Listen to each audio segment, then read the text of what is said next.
Senate SU's bill, that's H.R. 350, which aims to regain local control. I have all these articles to submit for the public record. So, the Wizard of Verizon still has the curtains drawn, and the city of Sonoma is still at risk that these cell towers are going to be approved, and we are too small a town to have a single one. We don't want them or need them. There is no significant gap in coverage, and they do not belong in our beautiful historic town. If anyone listening would like to join the Sonoma Neighborhood Association, please go to our Facebook page. Thank you. Thank you very much. David Eicher, E-I-C-H-A-R, and welcome to the new commissioners. You can tell the new ones because you don't have nameplates yet. But anyway, I know that just like the other commissioners are continuing, and in the past, that you all take into consideration the public comments seriously in a deliberation. I think that's great. I think it's great that we do have a public that comes out and speaks or writes correspondence. And so with that in regards, I got two questions. There's one, in the past, you've had the complete agenda out in the entrance. It doesn't seem like you have that anymore. And number two, I haven't seen any the public correspondence included in the agenda packet, which is online, either for the Planning Commission nor the City Council for the past few months. So I'm wondering if that's a practice of no longer including those in that. So I think it's important for not only the commissioners to know what the public has to say, but the rest of the public to know. Because often I've looked at other people's comments and I said, that's a good idea, or I don't quite agree with that. I have something to say about it to expand upon it. So I look forward to being up here a number of times and speaking with you. Thank you very much. Thank you, David. Would you care to respond to that? Yes, sir. I can do that after you conclude the public comment period. Thank you. Anyone else have public comment for items not appearing on the agenda? Seeing no one approach, I will close the public comment. So David, if you could just give a quick response to that. Sure. First of all, welcome to the new commissioners and the returning commissioners. Happy to have you here and look forward to working with you all. We have, since the publication of the packet, received a variety of, or a number of communications. I'll just list who they are, and then that way we can talk about that. We also have provided these on the web and also sent them to you as commissioners as requested by the people that have submitted the correspondence.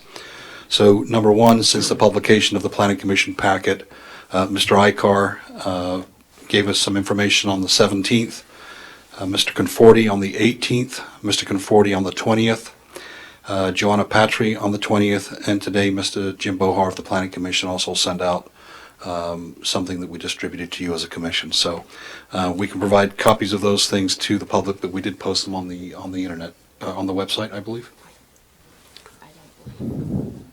Okay, apparently not. We didn't get those on the So I think website. we would have to take that under consideration to see if there's a way we can get public correspondence posted that comes in early enough to get up, either as part of the packet or maybe a supplementary thing prior to the meeting. Well, the other item yeah. was raised was that the complete agenda is not available, and I thought that was out there. Is there a hard copy of the packet tonight out there? Okay. So that, David, that should be out there. No, he's talking about the full packet of all of the materials. The whole packet. Yeah. Yeah, we don't have one outside. And that has been our past practice, has it? I think it has been practiced at least to have the agenda out there and one of the a full packet in a notebook out there, so that if somebody wants to look at the full packet, it would be available. Yeah, what we've been trying to do is we've been trying to do everything online for the same reason that we don't provide the commissioners with hard copies as well. So as we go into this. So I mean, if that continues to be an issue, we'll have to take a look at it. With that, we'll move on to the next item, which is review and acceptance of the agenda. I would like to change the order of the agenda. So I would like to move item 7.1 up before the consent calendar, item 6. And if there's any other things that the commission would like to change on the order or the acceptance of agenda, please say it, and I'll also open it to the public. Seeing nobody from the commission, if anybody from the public would like to change the order of the agenda, please say so now. Seeing none, I would ask for a motion to change the order of the agenda to move item 7.1 up before 6.1. Move to change the order of the agenda and move 7.1 up above 6.1. Is there a second? I'll second that. I can have a roll call, please. Commissioner O'Neill, Yes. Commissioner Willander, Yes. Commissioner McDonald, Yes. Commissioner Barnett, Aye. Chair Felder. Yes. The motion passes unanimously 5-0. With that, the next item is the late correspondence. I believe you already covered that. There's also one other thing. Commissioner Barnett also provided you with a copy of a newspaper article from 2004, and that should already be also have been presented, sent out to you. It's Commissioner K. Barnett, not L. Barnett. L. Barnett, there you go. We're going to have number 1 and number 2 or something. Elder and younger. Well, is that in terms of length of service on the commission, or? Go ahead, make it complicated. Mr. Chairman, speaking Yes. of minutes, et cetera, I do think that is a valid point that was just raised in writing relative to the minutes. It won't be clear which commission member Barnett has either A, spoken, or B, taken a particular position or vote. So I do think that we're going to need to add a first. The simplest thing, obviously, is to add a first initial, but that's up to the commission how you want to handle it. But I do think So we need whenever to. we take a roll call vote or there's any Correct. Yes. formal action, we should make sure that that's recorded. Okay. Well, and including comments relative to the minutes. Yes. In other words, if the minutes are going to reflect comments, then they should reflect which Commissioner Barnett has spoken. Right. Thank you. But since we're going to hear something in the next item that we're on action minutes, that may not apply. But Got it. so if there's no other late correspondence, I'll move on to item 7.1 for the planning director update regarding meeting minutes and city council policy regarding the preparation minutes for the city council and commissions, which was adopted on May 14th, 2018. So I'll turn it over to you, David. Thank you. This discussion came up a few months back, and we did some research to find out that the City Council has provided us directions. So in an effort to streamline, get some more capacity at staff level, such as you're not spending half of our week doing minutes and trying to remember which Mr. Barnett has spoken or who specifically has spoken. It's very difficult with just the audio and the video and going through and creating those things. And that was partly the reason for why the City Council took that direction. So you'll be seeing more action minutes in the future. And again, I think that the point that Veronica made about that, when a motion is made by perhaps the two Barnetts in the same motion, that will be more particular for us, specific for us to make that clarification. So that'd be great. But no, this is more of an informational item for you to understand the basis for why the minutes won't be as lengthy as they have been in the past. Okay, are there any questions of staff? One comment. Sometimes commissioners want to make a point for the record, so maybe the chair and the commission can agree upon what sort of word could be used to make sure that those ideas are reflected in the action minutes. And what I've done in my particular personal case is to say, for the record, I want the minutes or the action minutes to reflect that I oppose this or I supported this for these 3 reasons, or something like that. So I'm just throwing that out, but I think that is important sometimes. Well, is that in line with the council direction? I don't believe so, because typically it's just motion made by X, motion seconded by Z. The vote is the following, and that's pretty much it. But we're trying to get away from a discussion item or summary minutes, if you will. So it's going to be a learning experience for us all, trust me. I have a question as well. Since we're relying on the recording for what actually transpires in the meeting and what's been said, what's the policy of the city in terms of archiving or backing up all of those recordings so that we don't lose context at some due to some disaster? That's a great question in light of the events of this week that we've had at City Hall, so I'll get back with the commission on that. I think that's an important item, especially if we're going to rely on the video as our record. Question, Mr. Chair. Yes. This is a question for the city attorney. When it comes to the legal record, does the video constitute the full or the highest level of a legal record on the meeting? I'm going to give another qualified answer to that one. Generally speaking, no. Generally speaking, it would be the minutes, would be the official record of the action taken. Having said that, however, a body, such as the city, can alter that by actual action. So if the city council wants the video recordings to constitute the official record or a part of the official record, then they can take that action to do so. And must they do that on a specific case-by-case basis, or is it something they can simply establish as a new policy? The latter they can establish as a new policy. Thank you. I think we ought to take that back to the city council then and make that request, because I think that's important as well. I'm going to open this up to the public then for comments on this item. Thank you, Lynn Marie DeVincent. I wasn't planning on commenting on this, but I have such a niche insight that I feel compelled to just add my little opinion. And I'm glad to hear your comments because I was thinking along the same lines. I'm the minute taker for the Sonoma Valley Citizens Advisory Commission, and I rely on the video to have really good minutes. I'm also a writer and a researcher and an activist and an editor.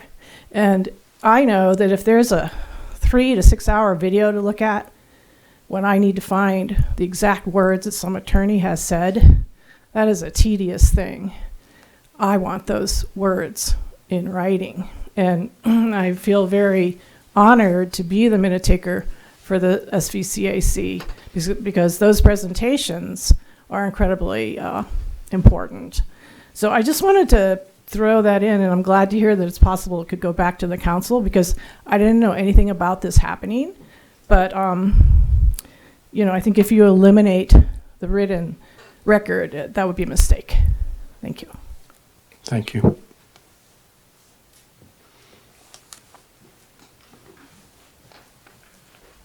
David Eicher.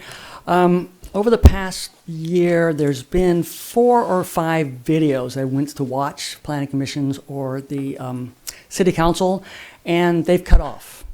Many of them after 2 hours. Some, there was one got cut off right in the middle of the Pledge of Allegiance, so it wasn't there. And I've sent in emails, and they've have gotten found and restored. So I haven't been lost completely, but you don't have them completely. And they are on YouTube.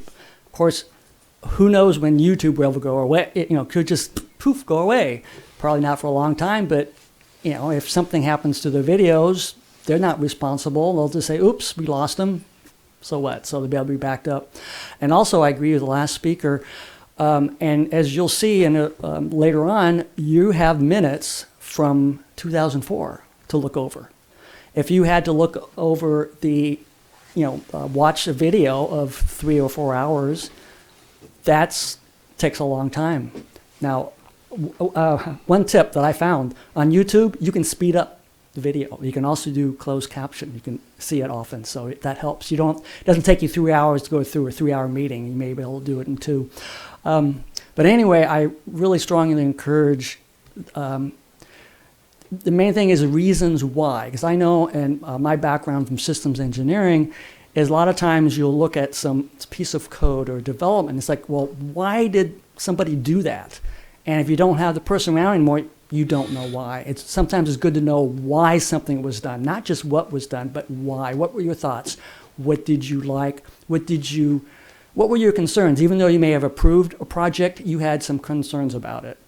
And so I definitely agree with Commissioner McDonald there, that especially if you want something for the record, that it be included in the written record, not buried somewhere within a 2, 3, or 4 hour video. So, thank you. Thank you, David. Anyone else? Seeing none, I'll close the public comment on this item, and I think I would like to see us take something back to the council to get some further direction on all these points that have been raised, because I think there are important points here. Well, maybe what we could do is have the commission articulate specifically what that question is, 'cause I'm not quite sure that I've understood what it is you want to do. Let me just give you a thought, and that is one of the commenters. You've had, let's say, for example, we look at the 2004 minutes of the commission. 7 or 8 items on the agenda. If you look at the minutes, you've had discussions amongst yourselves since I've been here talking about, well, that's not exactly what I said, but they are a set of the approved minutes. They're not verbatims, so they're just kind of like summaries of certain points. And we've even had a debate, I think within a month or so when this item was first brought up, about, well, I didn't say that. And sometimes we even get the people's names wrong who actually said things. So, and specifically trying to, encapsulate everything that's said and do it correctly. Well, I think what I've heard, and correct me if I'm wrong, but I think that first of all, we want to discover whether there is a sufficient backup so that the records are not lost.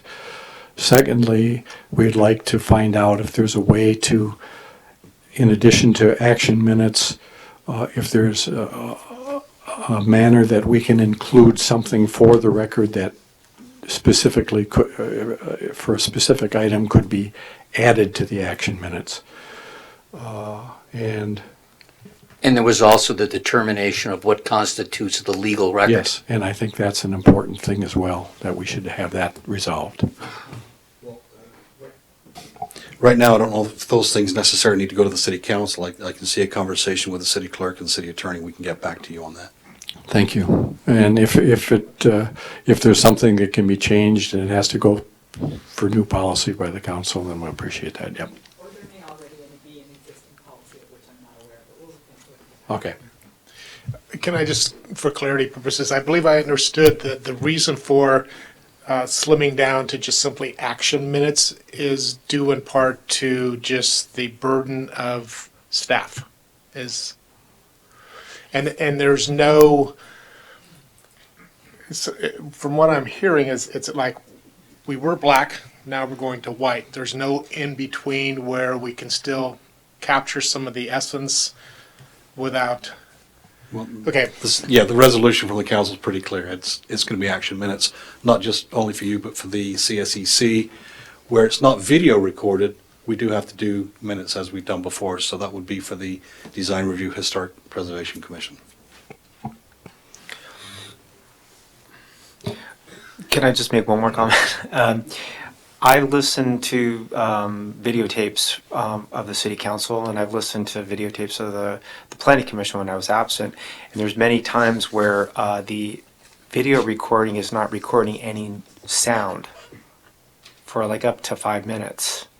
So I just want to also put that out there, that sometimes nothing's being recorded except for people's faces moving. So. Yeah, as the speaker, Mr. Eichar, said, the 29th of January's meeting is about a 3.5 minute long video. And its first minute, I think, is blank. and then we see the setup, then the pledge, and it cuts out during the pledge. There are ways to go back and get those videos put on, so there are some technical difficulties, but I can tell you, because I did do it after Mr. Icar had submitted that, the letter to us, I did go back and see the 2 meetings before that, where we were doing the Mockingbird project. They were fine. So from time to time, there's technical difficulties. And unfortunately, they're not infrequent, so we'll be checking on that. Anything else? I think that concludes that item then. So we'll move along to item 6, which is the consent calendar. All items listed on the consent calendar are considered to be routine, will be acted upon by a single motion. There will be no separate discussion of these items unless members of the Planning Commission, staff, or public request specific items to be removed for separate action. Mr. Chair, Yes. I will recuse myself from voting on this item since I was not a member of the commission at the time. I get to do that too, don't I? Yes. Thank you. Okay, and I would like to pull, One more. okay, I will have to recuse myself from the January 31st meeting minutes because I was not present. okay. I would like to pull the December 13th minutes, the January 10th minutes, and the January 22nd minutes for corrections.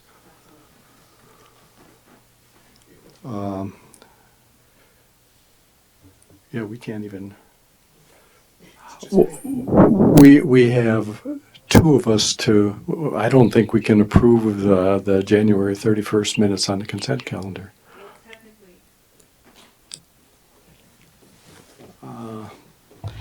It feels weird. Technically, you have a quorum of members present to have this meeting, and 2 of you would be voting. Now, obviously, if you vote opposite, that doesn't work, but 2 of you would be voting to approve, presumably, and then the rest would abstain. But given there are only 2 of you and there are other commission members who were present for those meetings, it may be better to just kick these minutes over, give your corrections to staff, and then have them brought back at your next meeting for approval. That sounds like a reasonable thing. All Mr. right, Chair, I'll- we could do that, bring them back Monday, because we do have some comments from yourself. that Okay. we could pass out. I'm going to introduce them into the record tonight, but then I'll open this up to the public if anyone wants to pull anything else from the minutes listed for comment. Seeing none. So we will not actually vote on any of the consent calendar or the other minutes, but let me introduce the changes into the record. For December 13th, just in the roll call, Commissioner Wellander's name was omitted, so please indicate him as being present. For January 10th, on the 4th page of the minutes, where it's talking about the motion, I would like to change the sentence. Commissioner Corrado made a motion to adopt a resolution concerning the categorical exemption. And then I would like to continue that Commissioner Cribb seconded. Roll call vote, ayes, Commissioner Corrado, McDonald, Cribb, and Chair Felder. Noes, Commissioner Barnett, Bohar, and Jansen. And the motion was approved 4-3. In the next motion, just beneath that, the motion actually was made to continue the item to January 24th, not 31st.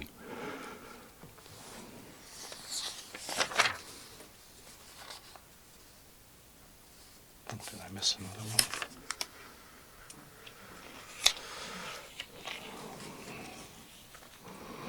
And I'm sorry, I have to go back to page 3 under the item for the setback on 742 2nd Street East.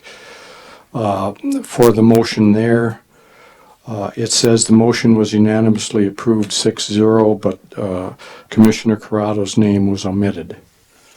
So that needs to be inserted. Moving to January 22nd. On page 2, the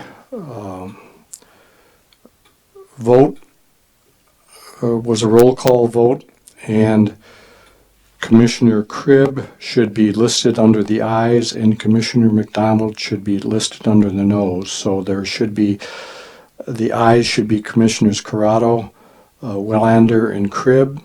The noes should be Commissioner Barnett, Bohar, McDonald, and Felder, and the motion failing 3-4.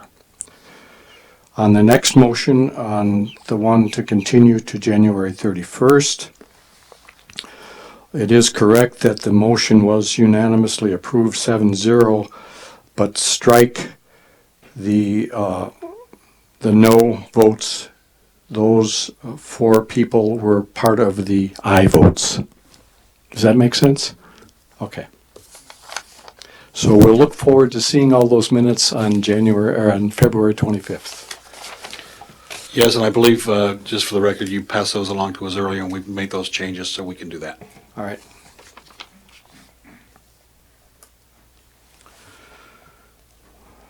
With that, we are down to public hearings, item 7.2. So 7.2 is a public hearing pursuant to Chapter 19.56 of the Sonoma Municipal Code to consider, possibly take action to adopt a resolution relating to the expiration of the use permit for a previously approved Sonoma Cheese Factory development project located at 2 West Spain Street. That was issued on May 13th, 2014 by the Planning Commission. And finding that consideration of that expiration of that use permit is within the scope of the previously approved categorical exemption for the project. With that, Planning Director. Yes, thank you, Mr. Chair. Earlier this year, we received a request from the trust requesting that the Planning Commission make a determination about the 2004 use permit that was granted for the Sonoma Cheese Factory.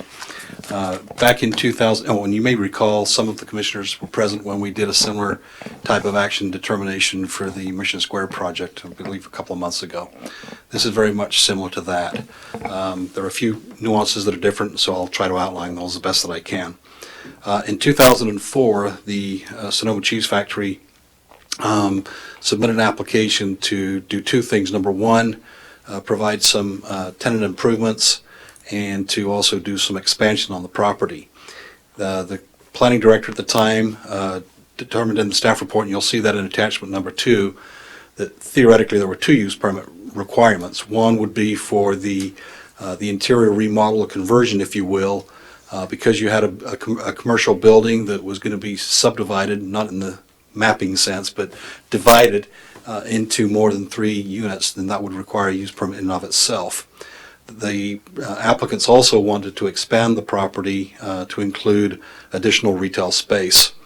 The commission, as you'll see in the minutes, you can see that they chose to approve the interior remodel conversion, but did not approve or deny the expansion.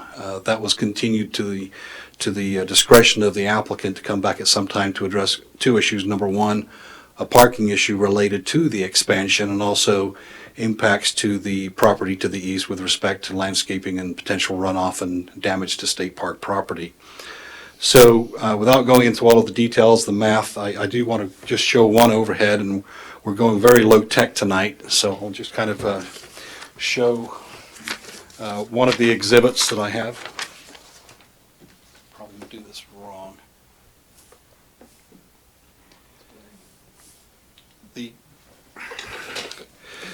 The story.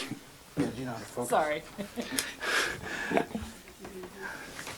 Can that be focused any better on the writing? So if you can just kind of humor me for a minute, while we get the technology or the low technology working here, the subject property has not just had that entitlement discussed with respect to use permits. In 2014/2015, the Planning Commission took action to approve additional use permits on the property, and I've outlined up here, there we go, I think you can see it. There was some demolition and some other interior remodels going on. Normally, within a zoning district of the commercial zone, TIs would not normally come to the planning commission, but because of the reasons that I stated earlier, the interior remodel conversion needed to do that. So in 2014 and 15, there were phase 1 and phase 2 modifications to a use permit. The interesting point here is to know that there was an actual extensions granted by the planning commission to continue, or if you will, or extend out those use permits as they had not been exercised with a building permit of some kind within those 2 phases. Those particular use permits expired as a result. In 2017, an application was made and later approved by the planning commission. It was considered to be a minor use permit, the vernacular used at the time, and that again was going to be to do some specific interior TIs, also to do some modifications. I will say that the 2014 project included a walkway to the west side of the property to connect from the plaza to the Casa Grande parking lot. In the 2017-18 use permit requests, which was approved by the planning commission, there was a pedestrian connection on the east side of the property. The original application included a basement of, I believe, 10,000 square feet, and had some major exterior elevation changes and the like associated with it. That particular permit was approved, use permit was approved by the planning commission and later appealed to the city council. That is still an active appeal, if you will. So going back to the 2004 use permit, we're here tonight to establish one thing really, and that is, did the applicant vest their right to allow them to further continue with pulling building permits to complete, if you will, or perfect or continue out to do the 2004 use permit work that they had received approval from the planning commission. So in my black writing here, the 2000 use permit, we're talking about an 11,420 square foot facility, and the first portion of the property, which was an existing retail area, that was not being proposed to have any TIs done at the time, but it is still an overall part of the 11,000 square foot minus existing facility that we have there. In the project approvals subsequent to the issuance of the use permit, in a timely fashion, the applicant did submit an application to do TIs for an area A, and you'll see that in the exhibits that we provided, for about 2,400 square feet. That basically tells you that there's somewhere within the building, if you will, a balance of around 6,000 square feet that can be, TIs can happen. As I pointed out earlier, the Planning Commission did not give the opportunity to the applicant to expand the building for reasons that I said about parking. We can go into details on that, but that's really not the issue. The issue before the commission tonight, again, similar to Mission Square, is just simply to point out, to make a determination. I can do this wrong 4 times, right? Or 3 times. Here we go.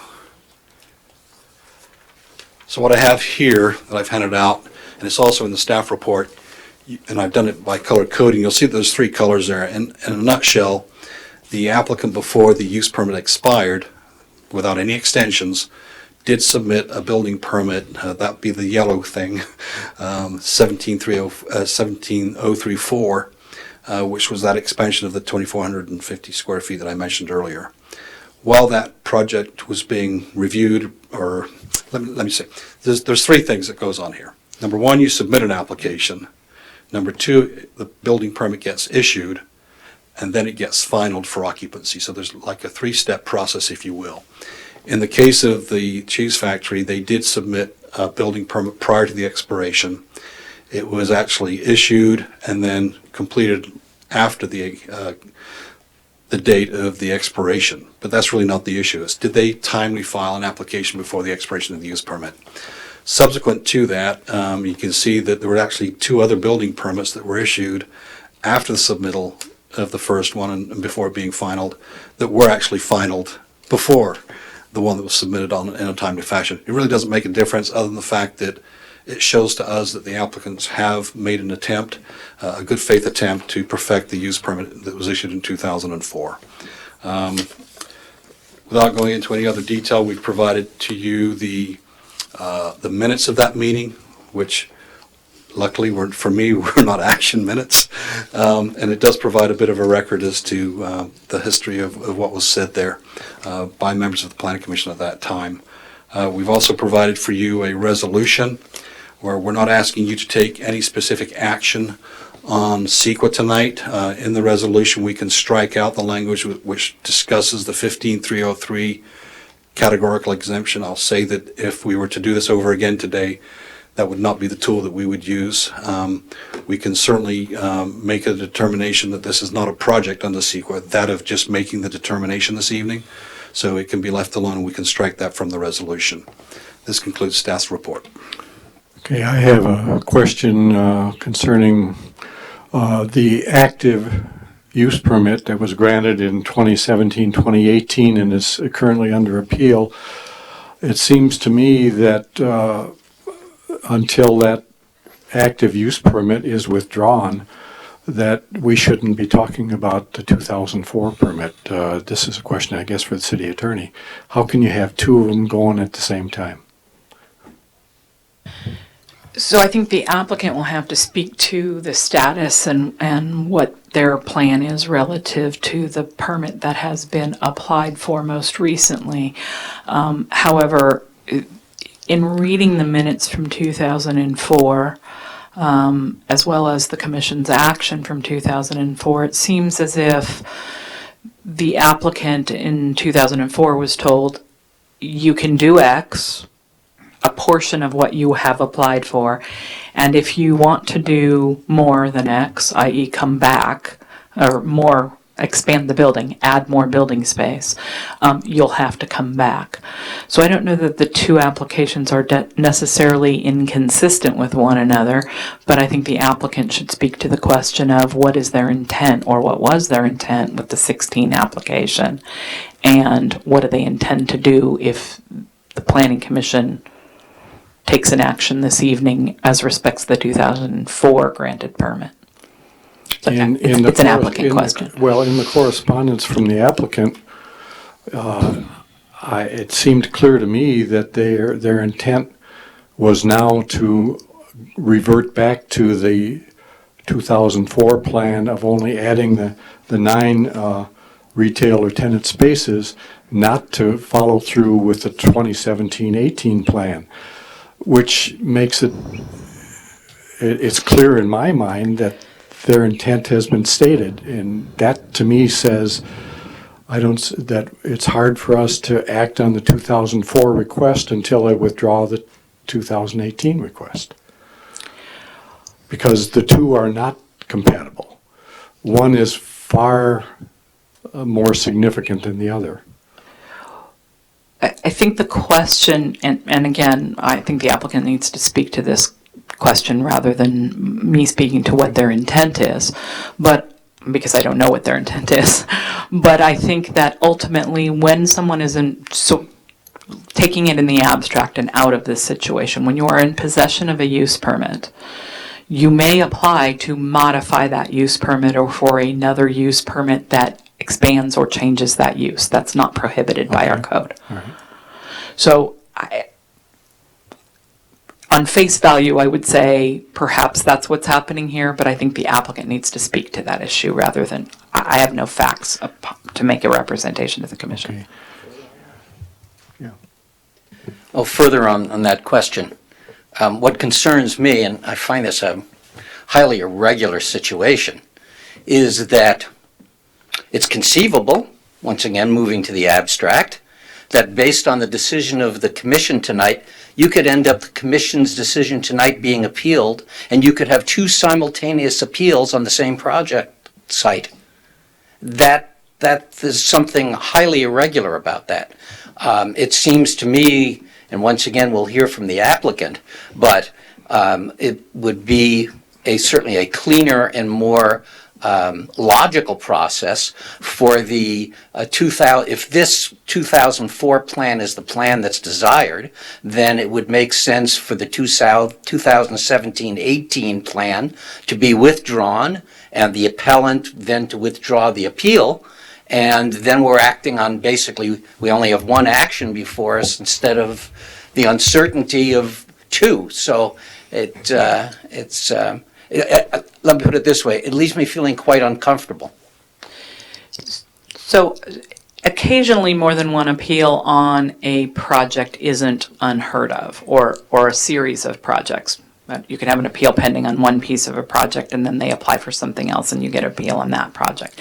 Usually they'd either catch up to one another and be heard together, or you would have a situation where they would be heard sequentially and you wouldn't have this sort of new application with another. And this isn't really a new application, and that's how we got there. But you wouldn't normally have a new application with an appeal pending with that appeal sitting there. So I do understand the comment that you are making, which is that feels like an oddity. I think if we want to come back and revisit the commission's concern about this issue once we've held this hearing and the applicant has had a chance to speak about this issue, we can come back and deal with it however the commission sees fit. Yeah, other questions by other commissioners? I mean, I share Commissioner Barnett's concern that this extremely muddies the waters and makes our action very unclear and makes it burdensome for even the city council to, if we send another one towards them and they have to try to deal with two things at the same time. I'm perfectly willing for us to go through the process tonight and discuss the thing and state where we are with the project, with what they're proposing. But I think from my point of view at least, and hopefully the rest of the commission would tend to agree with me, that we ought to have one action or the other to move forward on. Other questions? I'm going to open it up to the public then. Would the applicant care to speak?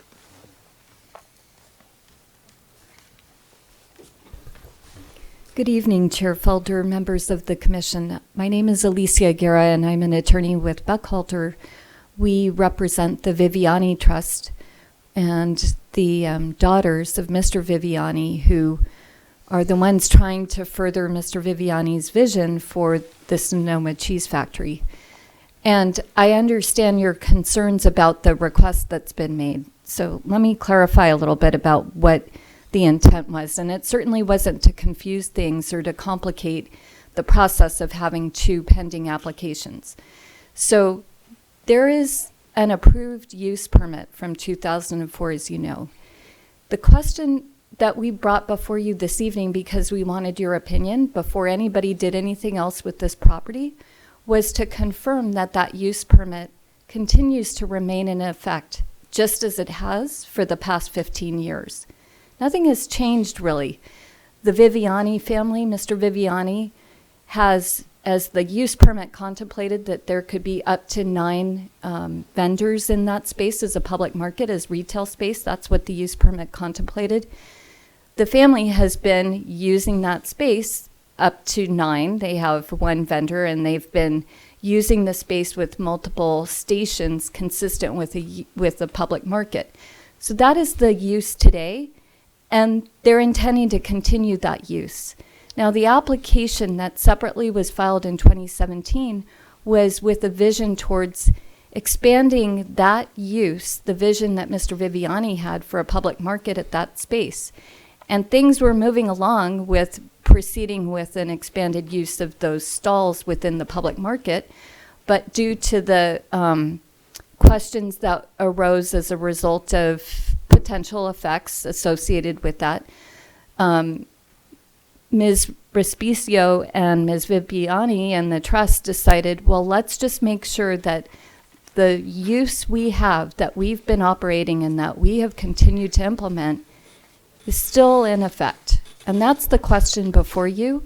So even if that question is appealed, it has nothing to do with what happens in the future if the council should consider the appeal that's been filed. And believe me, if this use permit, if you confirm this use permit is still in effect, it hasn't been expired, it hasn't changed, they're just continuing to operate the business as they have, with a hope of perhaps having some additional vendors come into the space to really realize Mr. Viviani's vision, then we can withdraw that application that was filed in 2017. And in my experience as a land use attorney, there are many times where you have two pending applications that occur on the same property. And once a decision is made to approve one of those applications, the applicant says, okay, I forego my other application. I realize I need to give that up now because a decision has been made. We thought a decision was made when the Planning Commission voted in support, but unfortunately, for whatever reason, people had some additional concerns about that, and so that appeal has been pending. And at this point, we're just trying to confirm that the Viviani family can continue as they have been for 16 years, 15 years, with no intent to abandon, with the intent to continue that vision. Thank you. That's a good question. Yeah, I have one as well. A couple questions for you. You've referred to the concept inside as being stalls. I'm not aware of any but one vendor in the location at present. Can you enlighten to me as to what, if there are other vendors in there, are there other vendors? Sure, Commissioner Barnett, that's a good question. And there are not stalls with each individual vendor, but the Viviani Trust is the anchor vendor. So the use permit, the 2004 use permit, contemplated a maximum of nine stalls. And the idea was they would have currently one vendor who is selling multiple products from other local artisans and food vendors within that area. They would like to, at some point, be able to realize having other vendors in that space as individual tenants, but right now, they are continuing to try to make it work with one vendor selling local product from other vendors who come in and bring their products there. Okay, so the short answer is yes, there's just one vendor, and essentially what constitutes one stall at this point. Well, let me clarify though, it's not just one stall, because the way the space is configured, there are multiple spaces within that public market. So you have the cheese counter, the wine bar, the deli area, an area where they sell knickknacks and local artisan goods. So there are multiple stations there. No, I understand that, but it's all under the aegis of one business. It's not separate businesses and individual vendors. You know, and there's not someone there operating under a separate name. I'm just trying to clarify Sure. the use, because the implication of your comments is that the plan that was proposed in 2004 is being fulfilled, but at the moment it appears to me that fulfillment of it isn't multiple vendors. It's essentially still operating as the cheese company, with cheese company as the overlying business, and they're selling a variety of product types, but it's basically all coming under the heading of one company and one business that's operating out of there. Would you mind if I address that comment? No, well, please do. I'm trying to get some clarity here. Right. No, I appreciate that. So the use permit that was approved contemplated retail space and a public market. And it said up to 9 vendors, not with a requirement that it be 9 vendors or that each stall be an individual vendor.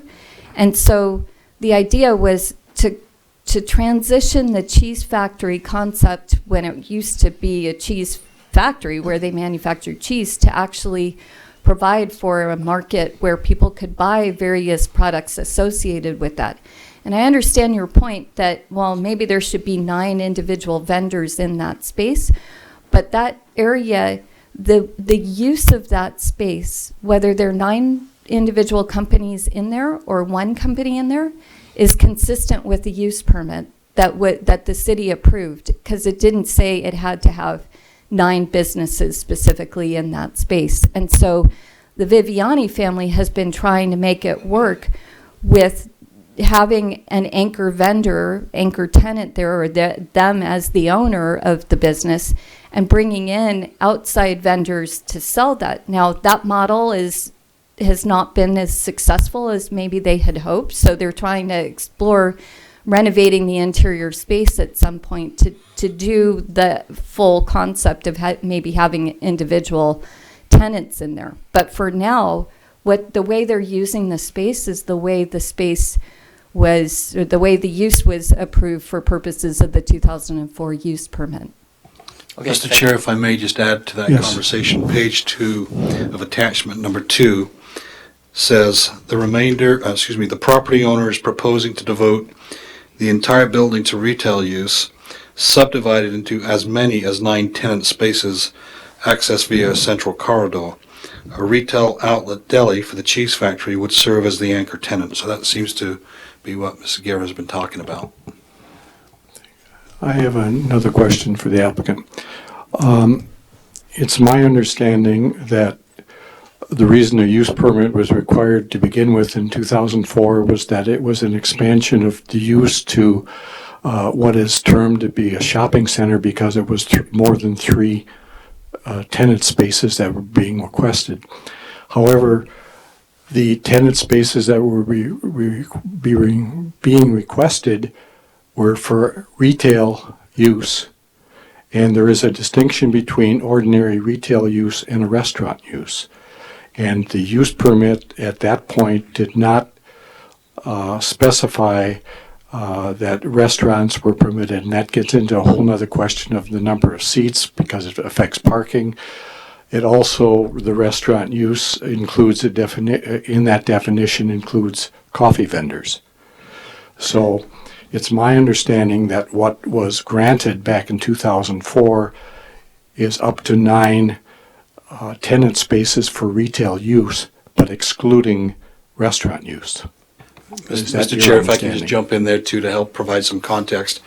In further reading that staff report, again in attachment 2, the planning director at the time did make that distinction. In other words, there's a parking credit for all of the conversion of the existing space at 1 to 300, which is your typical parking requirement, off-street parking requirement for retail. That exemption would not apply to the conversion of it to restaurant, which is more intense and requires more off-street parking as a result of that. Partly, and in fact, that was the very reason that the planning staff recommended to the commission not to approve the expansion. But Right. I was just trying to clarify for the applicant that, at least from my understanding, and it sounds like I'm being supported by the planning director, that those 9 tenant spaces have not been approved as a restaurant use. Right, and there is not a restaurant in the space? There's Well, I'm just space- saying, but in the future, plans for the building, if the applicant wants to invoke up to 9 retail spaces, that if they decided to put a coffee cart in there or a restaurant use, you would have to come back for an additional use permit. The 2004 use understood. permit does not cover that. Right, understood. And Okay. there's, I mean, they're just doing what they have been doing consistent with the Right. use permit, and intend that if you agree that that use permit still is in effect, that they would just do some interior renovations to facilitate that, but they are not going to change the use. Okay, thank you. Any other questions of? I'm curious if you could give us a visual of what they're looking at. I think we all want to see some revitalization and see the cheese factory be a vibrant area, but what is it going to look like? Because right now, the shopping center concept with 9, up to potentially 9 vendors, a bunch of candle stores, t-shirt stores. I mean, we're talking not cafe, not coffee shop. Is that really what they're after? What are they looking for? Commissioner, so the question before you this evening is whether that 2004 use permit is still in effect, based on our understanding that it's in effect and based on what they have been doing with that space. They haven't actually started planning what it could look like in the future based on that plan. I mean, other than it's the plan that was approved in 2004 to continue doing the TIs to build it out. So we haven't gotten to that point yet, because we're just trying to confirm that the city agrees that this use permit has not expired, that there hasn't been an intent to abandon that. Really, we're just continuing to do what that the trust is just continuing to do what the trust has been doing for the past 15 years. So I know that doesn't answer your question because I don't know what they're going to plan to do if we even get to that point. And that's the only question we were trying to ask this evening. We don't have plans for what it looks like in the future. And the intent is not to do what was proposed in 2017 because of the question and the concerns that were raised. So that's not the plan that would be before you. Commissioner Barnett. Now, I guess that I'm still a bit confused. The development code defines restaurant as, and I'll read it, a retail business selling food and beverages prepared on the site for on or off-premise consumption. These include eating establishments where customers are served from a walk-up ordering counter for either on or off-premise consumption, and establishments where most customers are served food at tables for on-premise consumption, but may include providing food for takeout, also includes coffee houses.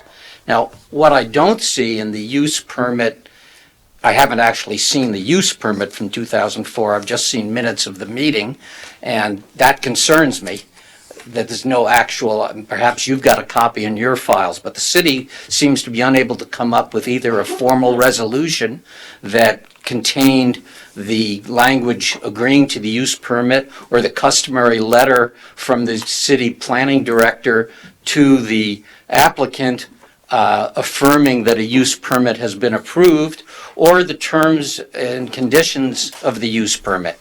Now, I saw some conditions of approval today that the planning director provided me with, but nowhere have I seen anything that pertains to the use permit approval of a restaurant in the building at all.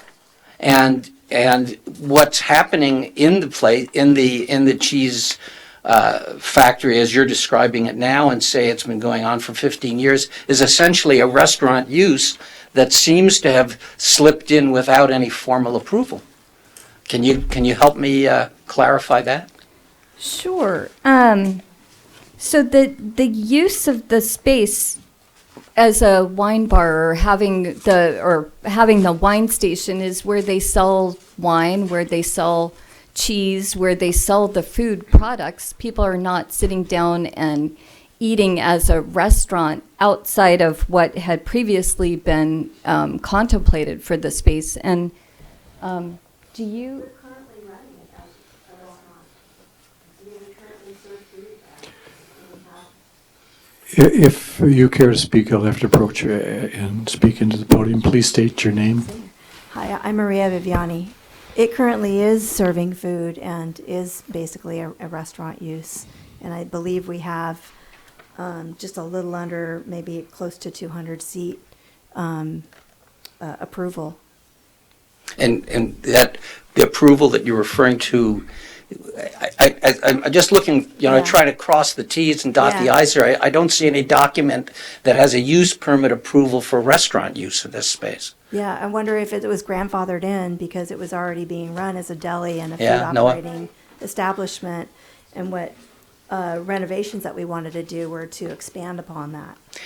Well, we're unfortunately seem to be bereft of some of the records pertaining to the long history of this particular Yeah. evolution of this property. So for those of us who are trying to connect to the dots, so to speak, on this thing, it gets a little difficult. So It's been in use for so many years, and I guess some of it has been grandfathered in, so maybe it wasn't submitted as record. yeah.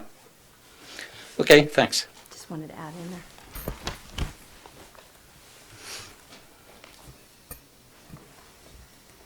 Any other questions of the applicant? I'm going to open it up to the public then. Thank you very much. Anybody from the public care to speak?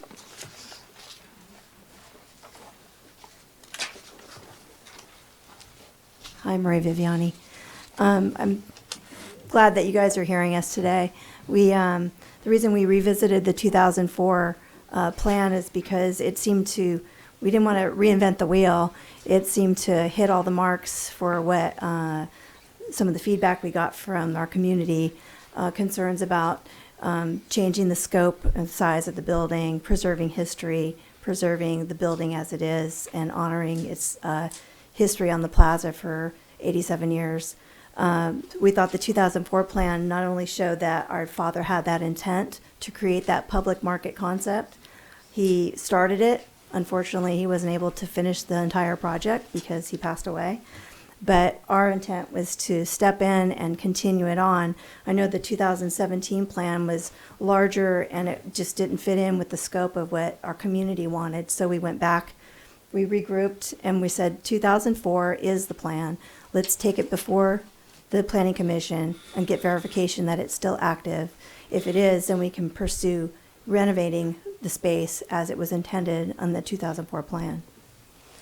So that's why we're here today, is just to get clarification that the way we've been conducting business and the way we are going to move forward is consistent with the original use plan, and that it also takes into consideration the concerns of our neighbors and the people in the community that felt that the original plan was too large, and we wanted to stay within the scope of that, but also renovate the building so that we can develop it and have a more modern interior than it is currently. I mean, it needs a lot of renovation, and this was our path forward to expand upon that. Let me ask you a question, if I may, please. Sure. So, just based on what you've heard from up here tonight, granted that perhaps the cheese factory and its restaurant use had been in existence certainly before 2004, but what was approved in 2004 for the additional up to 9 tenant spaces for retail use does not expand the restaurant use to those 9 retail spaces. Is that your understanding as well? I would hate to comment on that because I have to look at the documentation, but it's within, I don't know if it's within the scope of that. Well, I think if we were to move forward on this, I'm fairly certain that the only thing we would grant that has been permitted in 2004 and continues to be permitted is a retail use that excludes restaurant. If I can clarify, though, as I'm looking at the use permit application and the project description and the building permits that were issued, they do grandfather in the prior existing use. I'm not disputing that. So to your point, Commissioner Chair Felder, the idea is to continue, because they have a vested right to that space that was grandfathered in prior to the 2004 use permit. Their concept here is just to continue to build out the 2004 use permit, but not compromise the activities that were previously allowed in the space. Because when the city approved the 2004 use permit, it didn't trump the existing uses because they were grandfathered. It approved 9 retail spaces, which are considered to be a shopping center. That's why you had to get a use permit, but it did not include a restaurant use for those 9 spaces. Understood, but there is an area in the space that is reserved as a box for existing uses prior to the 2004 use permit that still involved restaurant use, and they were grandfathered in and exempted from the parking requirement. Yep. So from a legal standpoint, we're looking at this as they have a vested right to the uses that predated the 2004 use permit, as updated through the 2004 use permit that were perfected with the 2006 building permits that continue to improve that space in accordance with the additional public market space. That restaurant was as much an existing part of the space and the building as the uses that were allowed under the 2004 use permit. Thank you. You're welcome. Mr. Chair, if I can point your commission to, again, attachment number 2, but this is the narrative that was provided by the applicant describing the use. I'll just give you a second or two and then I'll read it into the record. On that page 2, the first paragraph says the Sonoma Cheese Factory at 2 Spain Street, Sonoma, California, has historically existed as a cheese production facility and a retail sales area that includes a deli-type sandwich operation with outdoor patio eating area. And so it also goes on to describe the interconnected buildings that date back to the 1940s. But there's also a floor plan calculation there where it shows you that the retail sales area was the 2,860 square feet. Area A, which they were first interested in converting, that was the cheese making area of 2,460 square feet, which I think is the number that went into the building permit that we talked about. That was because they were relocating the cheese manufacturing to 8th Street East. So you can kind of get the intent of the scope of what you're talking about with respect to the uses that were being converted. Clearly, the question of the deli-type sandwich operation with the patio area did predate the 2004 use permit. Thank you. Mr. Chair, I don't know if this would actually be helpful, but I think maybe conceptually we're blurring some lines a little bit. Thinking about it in the abstract as if it were a shopping center, not all in one building, but we're approving a new shopping center. Yes, the approval of the shopping center would include a use permit to approve tenant spaces for a shopping center. Thereafter, the question is whether the people who want to occupy those tenant spaces, think of it as whatever it is, out at Maxwell Village and the tenant spaces that are out there, either are principally permitted uses or conditionally permitted uses or not permitted uses at all. So if you start to look at the table of uses that are allowed in the commercial zoning districts, a grocery store is permitted. It doesn't need a use permit. General retail is permitted. It doesn't need a use permit. Other things need a use permit to be that specific use. So I think ultimately the question that's probably down the road is, assuming multiple tenant spaces, is the new tenant who wants to move in and occupy one of those multiple tenant spaces allowed to be there as a matter of right once it's a shopping center, or do they have to have a subsequent permit? And you're pointing out if it's a new restaurant, it would have to have a subsequent permit because that's a conditionally permitted use. But if it's a bakery, it wouldn't, because a bakery is principally permitted in the commercial zoning district. And I understand that, and I'm trying to make sure that the applicant understands that as well, okay. Because I don't want them to walk away from here and think that, oh, we can have the 9 retail spaces and they can include restaurants and coffee shops and whatever, because we already have something like that in the building. So I think relative to making that clarification, I think the question would be clarifying that tenant spaces would need to otherwise go, occupants of tenant spaces would need to otherwise comply with the code. Yep. Yeah. Is there an existing restaurant use permit for this property? It was grandfathered. There are existing In restaurant 2004, I believe that they had 6 inside seats. Patio seats don't count. I'm just wondering what existed in a use permit that we can go back and hang our hats on and say what was there and what was permitted at that time.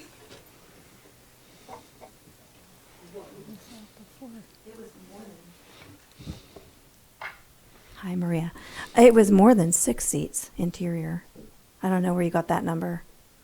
I would think it would be closer to 60 prior to 2004. And what I would love would be really helpful is if we knew what was already granted, what was permitted there. If we have any record of that, that would be really helpful for us to see what the city's already permitted at that site knowing that in 2004, an application was submitted to turn it into a shopping center, a retail space for up to 9 vendor units. But what's the restaurant permitting piece that I'm missing? That's a big hole in my information. What it says again here in the staff report is it says, in the discussion of the reuse of the existing space, again, attachment 2, page 2, the narrative there says, at this time, staff report, excuse me, says, at this time, only 2,860 square feet is devoted to retail use. So the question then is what could have been done at that time in retail use? And I think that's Excuse me, David, but what page are you on is page- what I'm looking at in the online version? I see you looking at paper. I wish I had paper, but where can I find where This- you're reading? This would be the staff report. It should be called attachment number 2 off of the supplemental. Do you see the hyperlinks for at the bottom of the Yes, supplemental? I do. I'm taking a little time to get used to this system here. But Okay. Yeah, that'll be page 2 of the page staff report. 2 of the 55? Oh, I'm sorry. No, of the staff report, which would be the hyperlink down to that staff report. Okay, I've got supplemental staff report, I've got resolution 3, I've got attach 1, attach 2. Here we go. That's the one I'm looking for, attach 2? Yes. Okay, and this staff report, This would be the one from May 13th of 2004. I understand. Okay. And so you were on page then 13 of my 55. Which section were you reading from? This would be the second page of the staff report. And it starts, the header is project analysis. Okay, hold on. I'm sorry. It's all right.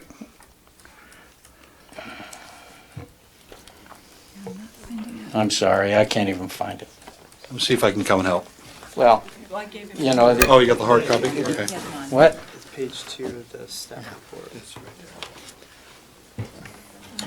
So I was referring you to the first paragraph on the indentation that's divided into reuse of existing space. Yes, I see that. And then the new construction. It defines the 2,860 square feet being devoted to retail use. Mhm. The remainder has been used for cheese production, again, and then administrative offices. And that's why I also read about the retail use being the retail outlet / deli for the cheese factory would serve as the anchor tenant. So it's clear from the record at the time in '04 that there was a deli that served as part of that retail use. Yeah, it's not quite as clear as I'd like it to be since the word would implies a future condition as opposed to a present condition. But let's leave that aside because I know it's been doing sandwiches for as long as I've lived here, and that's 30 years. So no one's disputing that. Right. And I'm sure it goes back well before that.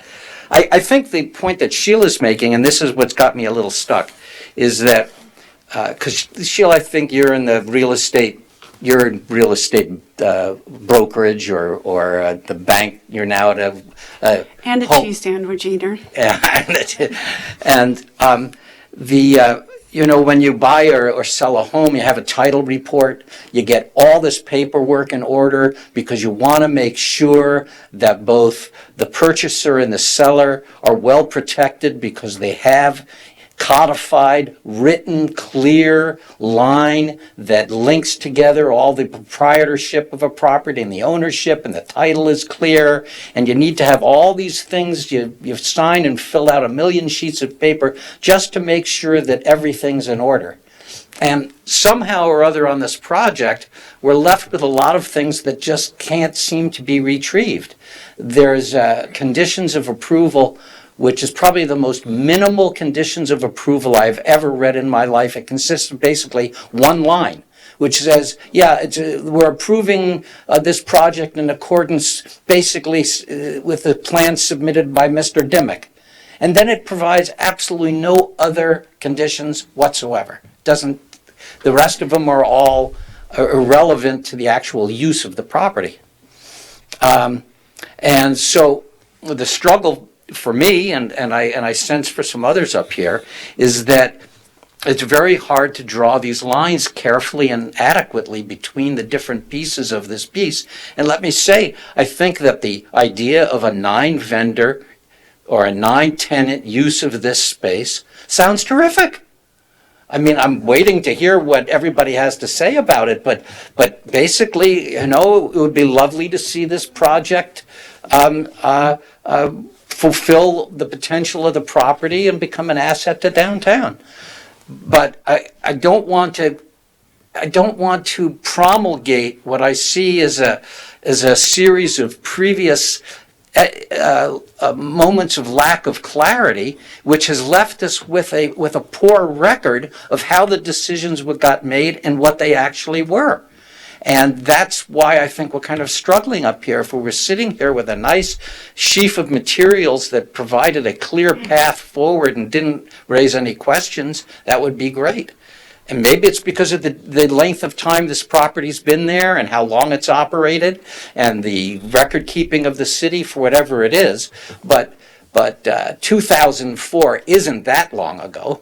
And it's disappointing that this particular item seemed to be so vacuous. In fact, the newspaper coverage at the time in the Index Tribune quotes Mr. Viviani as saying that the plans are actually sort of loose at this point and it's just a vision and we're not really sure what it's going to be. And you're essentially saying the same thing tonight. You're saying there isn't really a full fleshed out plan for this property yet. That was exactly the same language that came up in 2004. So it's hard to know what it is that's getting approved or even what has been approved in the past. I wish it were clearer. It would certainly make for a shorter evening and I'd sleep a lot better. But that's where we are, and that's why I'm struggling. Commissioner Barnett, may I clarify a couple of things that you addressed? So the city made a decision about this use permit. That use permit is in effect, and when I said we haven't put together plans of what a future renovation would look like, it seems to me we would be kind of somewhat presumptuous in doing that if the city doesn't still agree that the use permit they approved 15 years ago is still in effect. So that to us, that was the first question. Out of all due respect, we wanted to ask your opinion about that. I realize sometimes decisions are made without all the information people would want in the future, and it makes it challenging when those decisions are made and you feel like there isn't a lot of information to support them. But the law treats them as the decisions were made and are valid. And so today we're just saying, based on staff's determination from reviewing their records, that the building permits that were issued, and those had plans and specs that went along with them. So the building permits issued in 2006 based on the 2004 use permit that had a vision and had a plan, a master site plan it called it, that reflected the use of the space as a retail area, as a public market, that all of those things and the work that was done in furtherance of those things, in substantial work that was done in furtherance of those things, and also the prior use that was grandfathered in before the 2004 use permit, we're asking for your opinion to confirm that staff's opinion that all of the documentation supports a 2004 use permit for a 9-stall public market.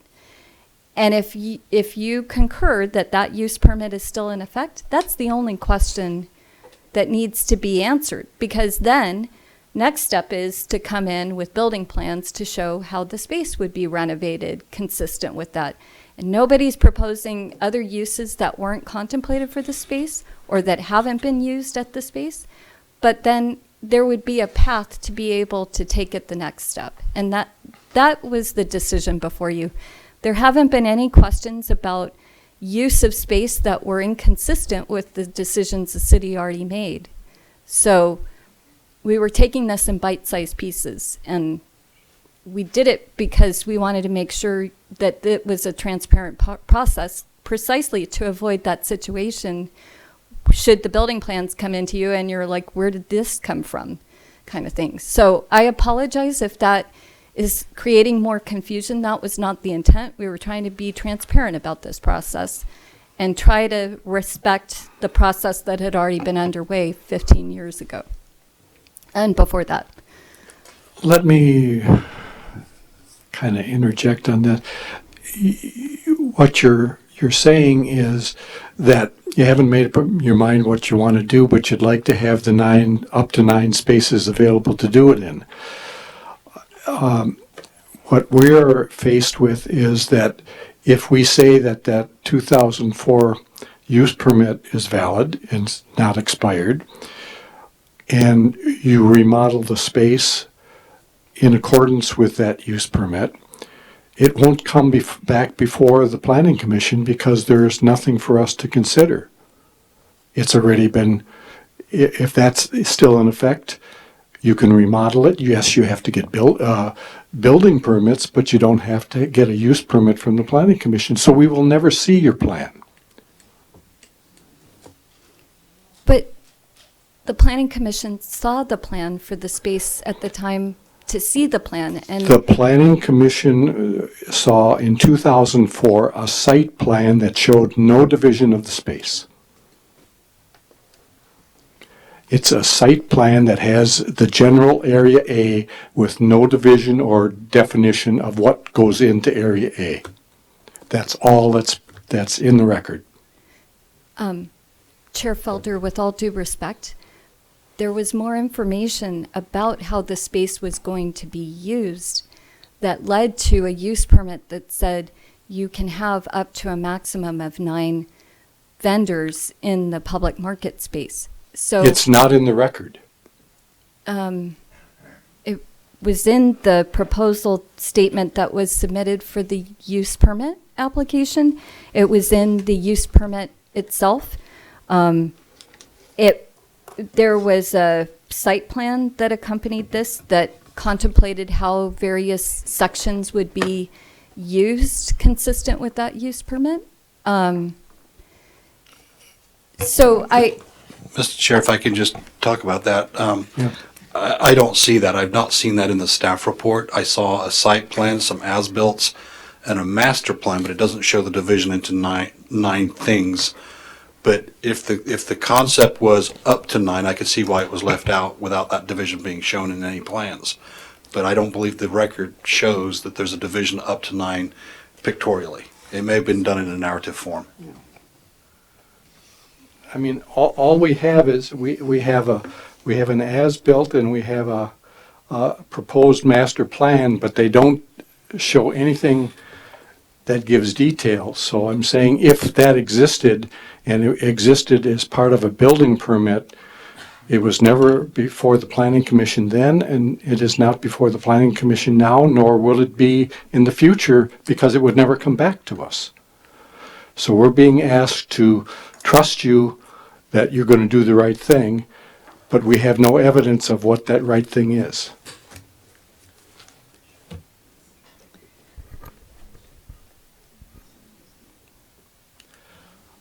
I'm going to, we'll continue this discussion, but I think we should open it up to the rest of the public and let them have a chance to speak as well.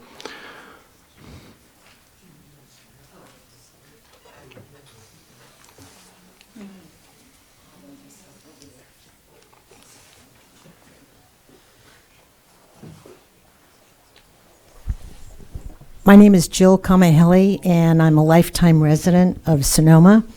And I just wanted to, if it helps any, to act as an eyewitness here. The cheese factory, the way it functioned as a deli, I will go back as far as 1965. My husband and I were eating in that deli in that year, and it has always functioned as a deli. And any piece that came in was always a deli, not typically, or not a restaurant as I would have known a restaurant to be. So I just want to say, if you need an eyewitness, I was here, I saw it, and I'm here to tell you that I love the concept of continuing the way pretty much it has been anyway. So thank you. Thank you.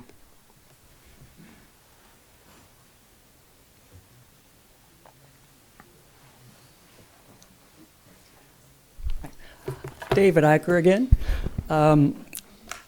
So I just forwarded you an email I received from David Goodison, and in their email, he forwarded me the 1973 use permit for the cheese factory. In the email, he says, in 1973, the use permit was granted for outdoor seating. It is not clear to me when the earlier indoor seating restaurant was established.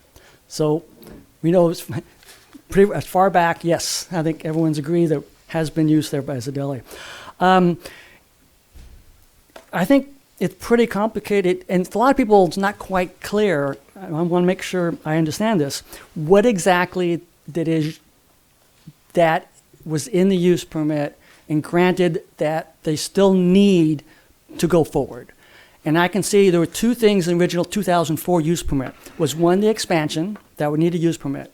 That was never approved or denied. That was just left in limbo. And the second is a change of use from it was retail and light manufacturing to all of retail. Retail is by right, as mentioned by the city attorney, you do not need a use permit for a retail space. And I also believe you don't need a use permit, just a building permit, if you want to do a renovation internally in that space. As the Chair Felder mentioned, it wouldn't come back. So what really is on board right now is the multiple vendors. And was the use permit was for multiple vendors. And did they ever establish a multiple vendor use, or did they abandon that? There's no evidence of a multiple vendor use from then until the 2014 use permit, which was approved. And there also was reading where it says, if a use permit is approved, then it supersedes prior use permits. So doesn't the 2014 use permit supersede to 2004? But then it was abandoned as well. So that, to me, we leave just whatever the existing use is, which is retail, with a deli restaurant. And they could expand the unused space, I believe, with building building permits.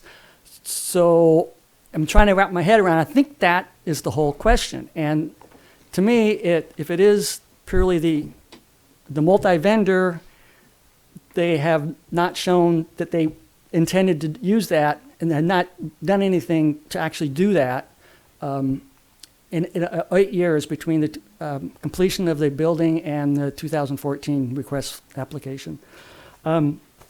And to me, the major thing is procedural and then mitigation.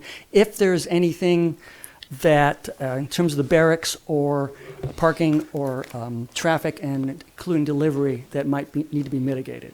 Thank you. Thank you, David. Anyone else?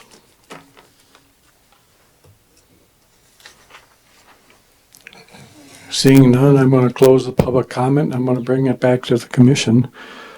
We still have the opportunity to ask additional questions of the applicant if that's appropriate, but I'd open it for discussion and possible action. I have a question for staff, if I could. I see staff.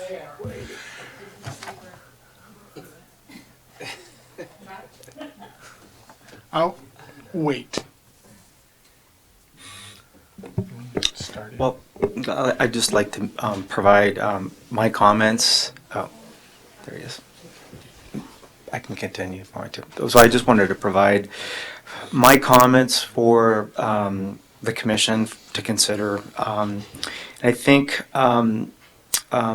Eicher brought up the similar points that I want to express. And the real question is whether or not the use permit for a shopping center or retail center as defined under our zoning code, which is 3 or more retail, independent retail spaces or retail uses, if that has been perfected, or rather a building permit has been issued to continue an existing retail and deli use within an existing building.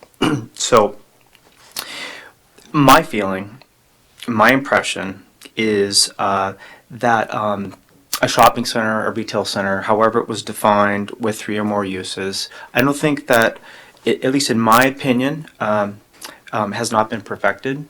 I believe, at least it's my opinion, that if you were to have a retail center or shopping center, you'd have multiple leases or tenant spaces where there would be different specific areas designated. And what we have right now is one single use, one single tenant, which is the owner, doing multiple things within a retail space. And just obtaining a building permit to do a tenant improvement or remodel to an existing use and expanding that or making changes doesn't necessarily trigger or create a shopping center or create a retail center. In my mind, what it merely does is expand an existing retail use. It was very clear in the approvals and the way the parking was discussed that what was trying to be obtained was some sort of a shopping center use where there would be multiple uses. And I think really what the intent was, and this is just, me projecting this, is being able to convert that manufacturing and warehousing space into a retail space without providing any additional parking.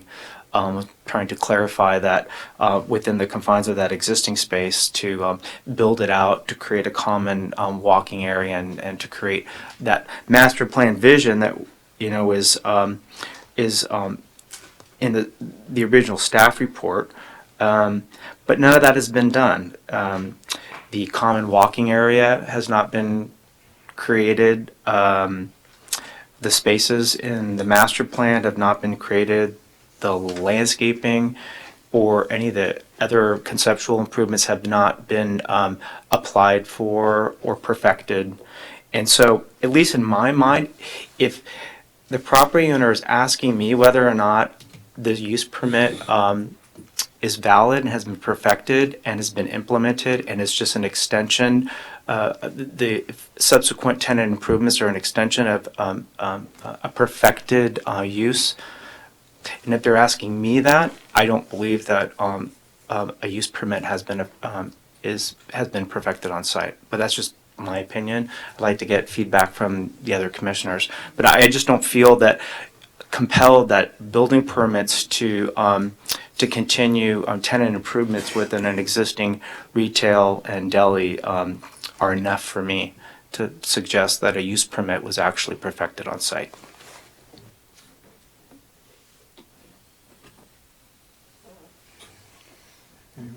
Your turn. Just my initial question to staff. If the use permit was to allow for up to, not guaranteed, not whatever, up to 9 vendors, as long as the vendors conform to an allowed condition, then they could move forward and would not have to come back to us. But if they solicited a vendor that fell outside of or ended up being non-conforming, then that concern would come back to us if they wanted to pursue it. Is that correct? What? Oops, sorry. Let me just give you another abstract. Let's say, for example, in 2004, they weren't thinking about expansion. So it was just a matter of, hey, we want to go up to 9 tenant spaces. But let's pretend that they didn't want to do any subdivision, if you will, into tenant spaces. They just wanted to do TIs. They wouldn't have come to the planning commission. It was only the trigger of wanting to do more than 3 per the development code that required a use permit because they did want to subdivide between 3 and 9 or 3 up to 9. Otherwise, they wouldn't have come for a use permit. So there's a lot of things that they could have done absent. It was that provision of the use permit that kicked in up to the 9 piece. Did that kind of come close? So does that suggest then, if that was the reason for the 2004 use permit, that they wanted to have at least 3, but to the best of our knowledge, that has not been perfected in terms of what has taken place since 2004? Well, doesn't appear that they've actually subdivided or divided into spaces with a common area per the master plan. But what if they wanted to do 2 tenant spaces? The development code wouldn't have required the use permit. It was the 3 and above that kicked it in. Okay. I'm not sure that answers the question that you asked, however, which was essentially if the work that they did in pulling building permits pursuant to the permit that they got for Area A, they did work in Area A, certainly. No question that that work was undertaken. If that work was enough to vest the use permit for at least having constructed, for lack of a better word, 1 or more tenant spaces in that area, then your question was, would they have to come back to the Planning Commission to do any use that isn't a listed permitted use? And my answer to that would be yes, with the exception of a use that stayed grandfathered. So, as for instance, I think you've heard tonight, the deli was there, it's been there forever, etc. I don't know that I think they would have to come back for that use. I think they would say, well, that use never ceased, so that one use, the one that never ceased, would continue to be permitted. But if they wanted to have a I'm trying to think of a McDonald's, a pizza restaurant. Okay, yeah. If suddenly Mary's by the Slice wants to move into one of the tenant spaces, that would be considered potentially, I don't know, maybe that's wrong too, because I'm not sure that's a restaurant. But a restaurant, a sit-down, service at the table restaurant, that would need a separate use permit for that occupation of the tenant space.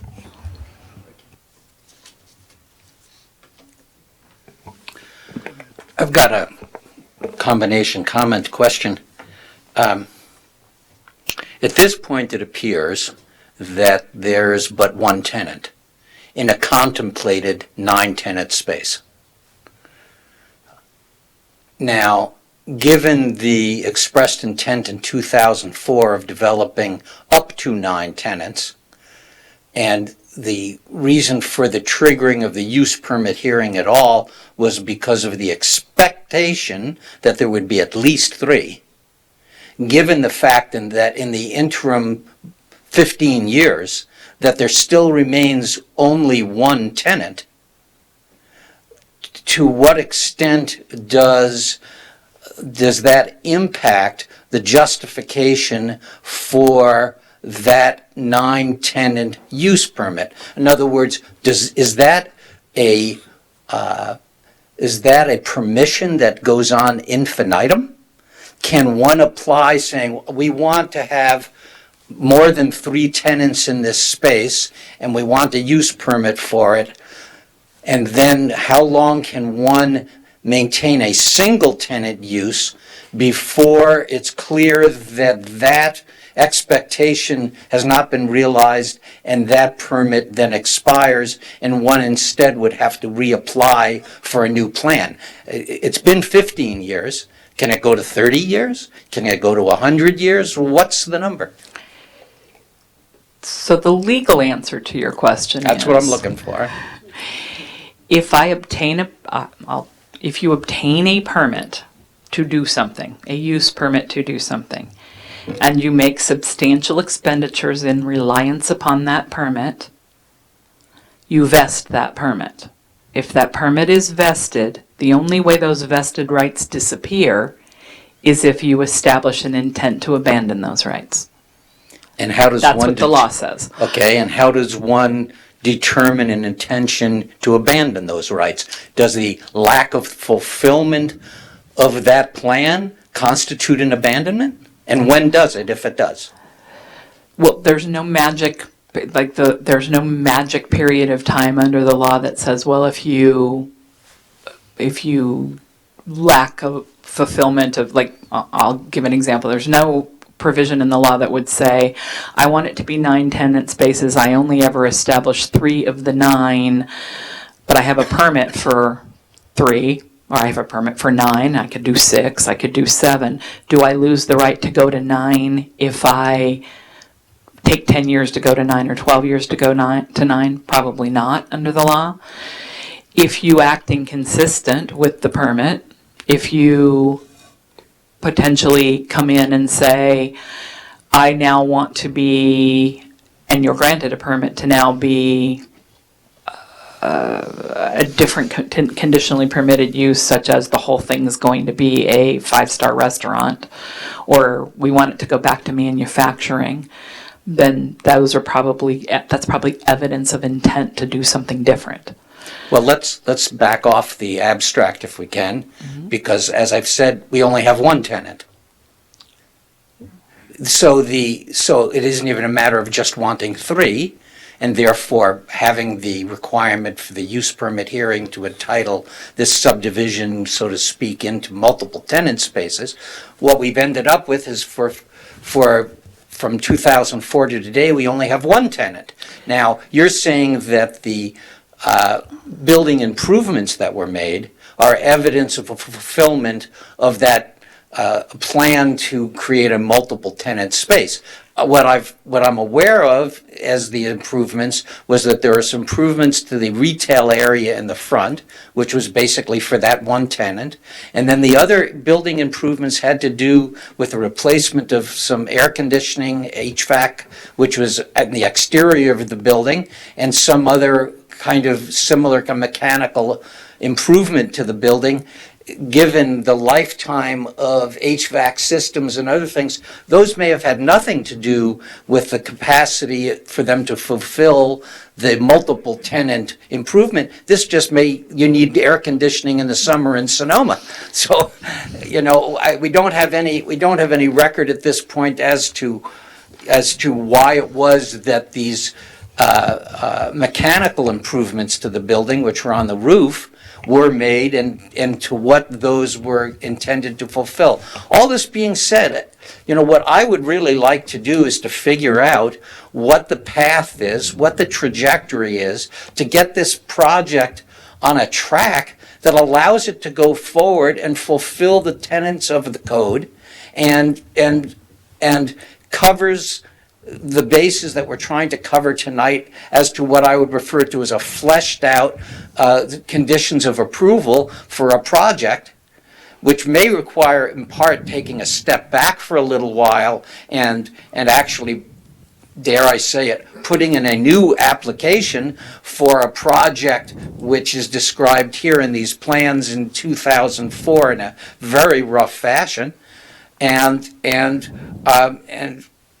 seeing how it proceeds. I mean, clearly they have a historical and grandfathered use permit for the function that they don't even need a use permit for the activity they're pursuing in the building now as a single tenant. They sell food, they sell wine, they sell cheese. It's all good. Now, if they want to expand that to a multi-tenant space in a real and viable way, what is it that we can offer them both as a city and as a planning department to say, okay, that's great. Let's talk about how to go about this properly, because I feel like we're using Band-Aids to try to patch up a situation here which has left some of us feeling uncomfortable and confused, and maybe it's better to just clean this whole thing up and quote-unquote do it right. Well, we've been trying.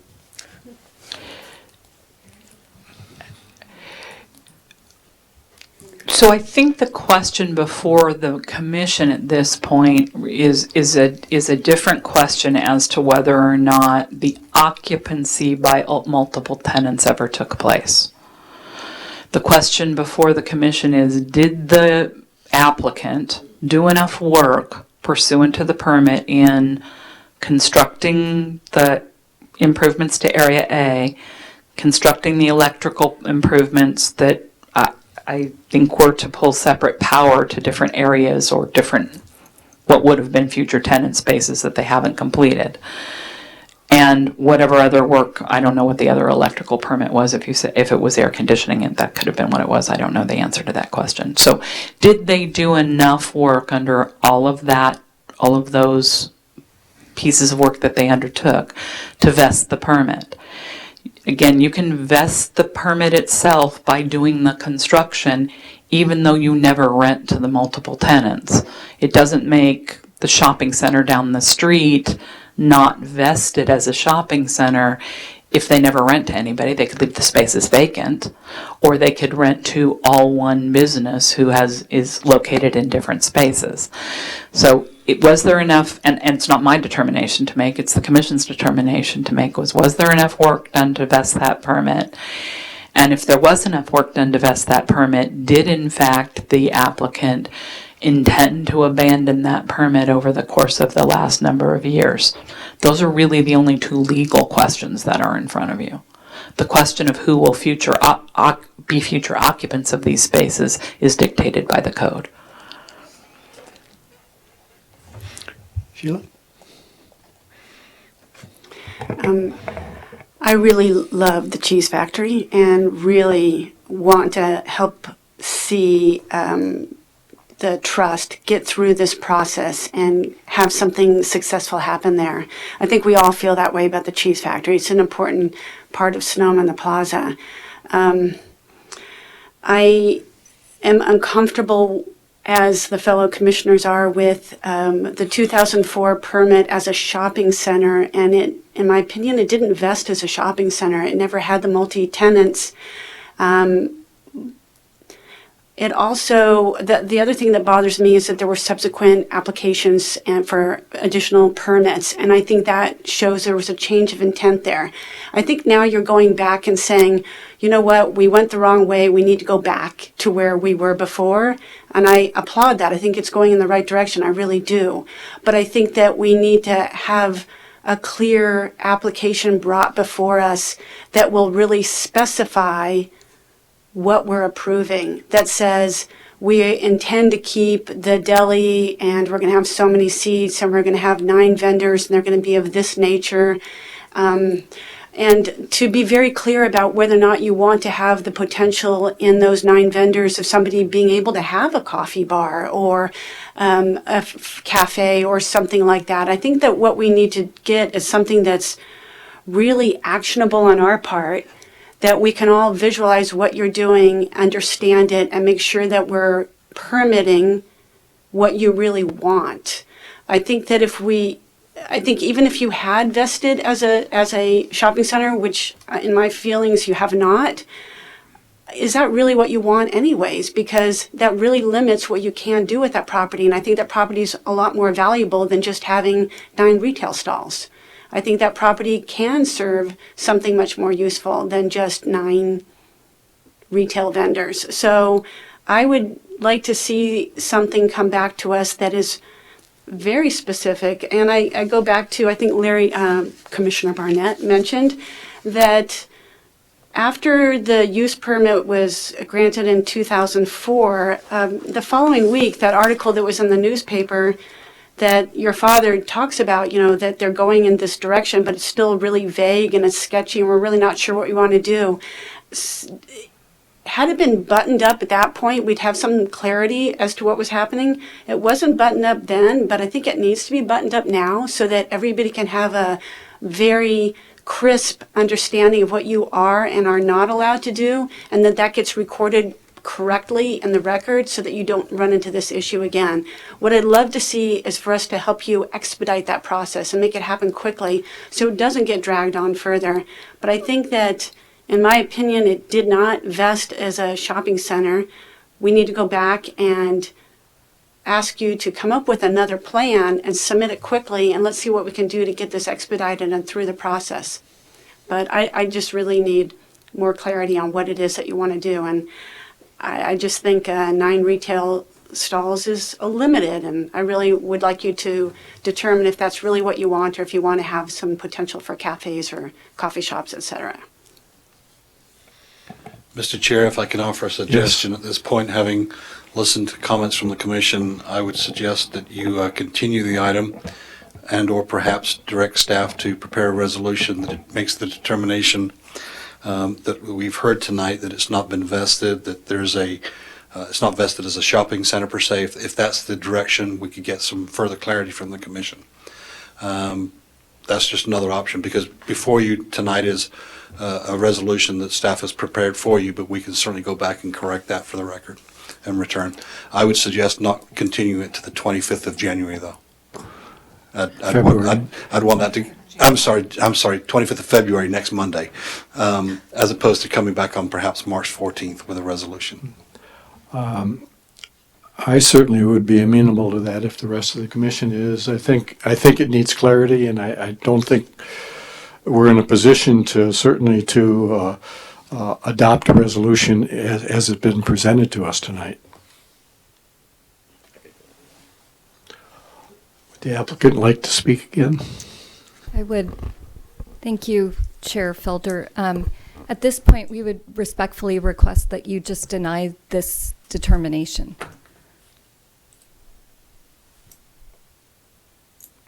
Okay.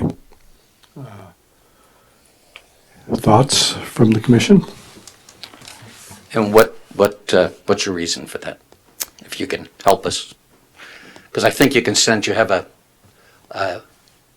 at least my gut feeling is that the commission wants to see something positive happen here and wants to help make it happen.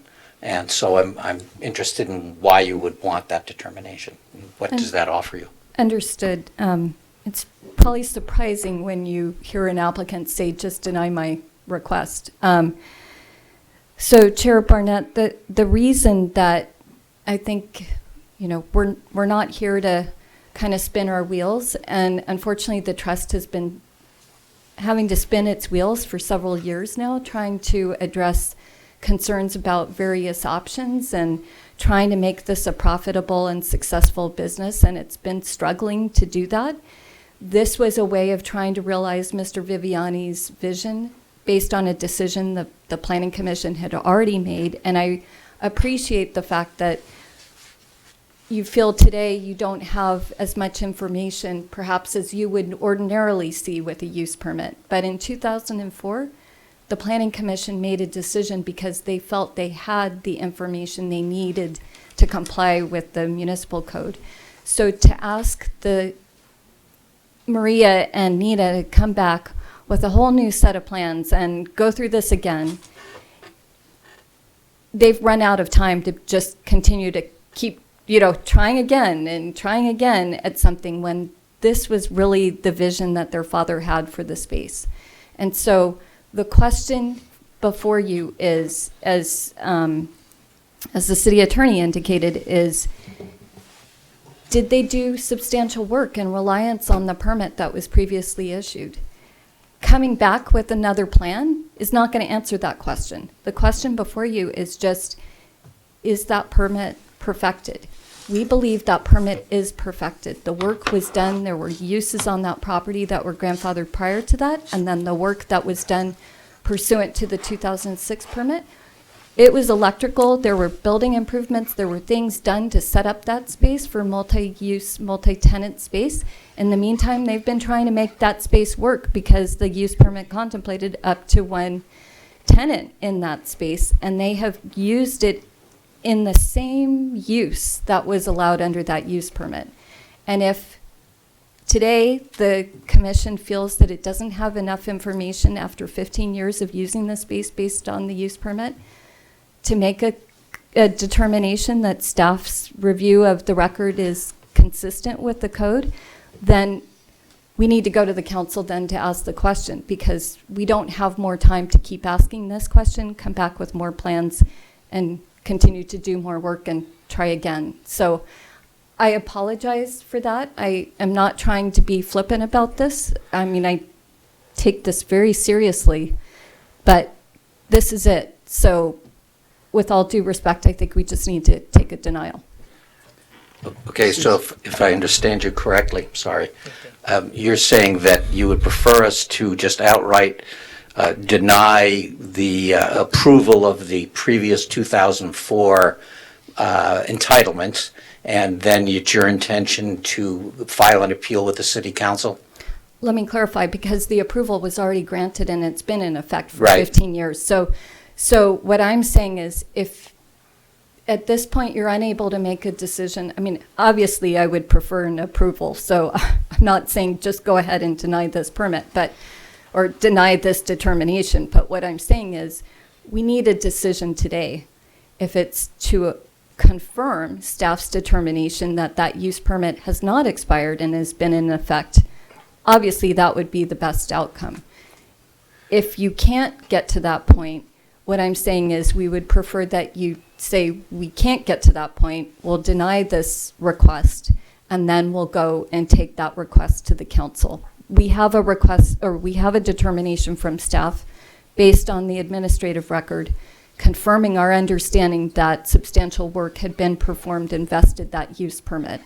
So if the Planning Commission cannot make that determination, we would respectfully request that we can go to council to get that decision. Okay, thank you. Thank you.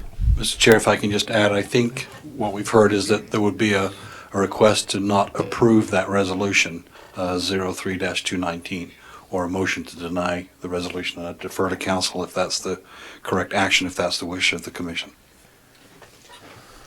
I'd like to speak, if I could. It's unfortunate that things are a little foggy and that the records of the past aren't as clear as we would all like them to be. I also realize, too, that sometimes sequence of construction doesn't always go the way you intend it to go. And so I think it would be presumptuous on my part to look back at what has transpired in the way of the work via the construction permits and to think that they weren't headed in the direction that the applicant had sought and received a use permit for.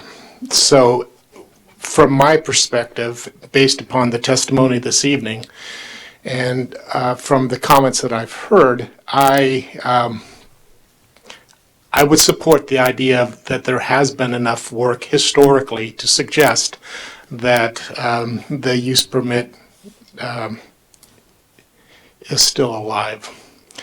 And I think that this particular piece of property on the plaza, as we all have said, is tremendously important. It's very visible. It's central. And it's disappointing that currently it is not occupied. And I understand why it's not occupied, given the season and the events of the last couple of years. But I would like personally to be part of the solution and moving the project forward. And I think that, and in part, I just don't want to see another appeal to City Council without us putting forth our best effort to make this work. And so again, I haven't heard anything this evening that will cause me to lie awake at night. And as long as, if the use permit was up to 9 vendors, and as long as those vendors conform to what the current code is and they're not asking for any non-conforming use, then again, I think there's enough history of the family that suggests that the work will be done honorably. And so I would like to at least recognize that and at least hopefully invoke a little bit more discussion up here before we kick the can down the road to City Council. I certainly endorse a lot of what Commissioner Wellender has said in terms of having a positive outcome, and I am not in favor of just going through some process that denies a request and forces another thing in the laps of the City Council, if we can avoid that. But I need to hear from the other commissioners to see if there's any willingness to bend enough to say that there's been enough work to allow that use permit to continue. In my view, it's very restrictive. It doesn't really allow any use in that space that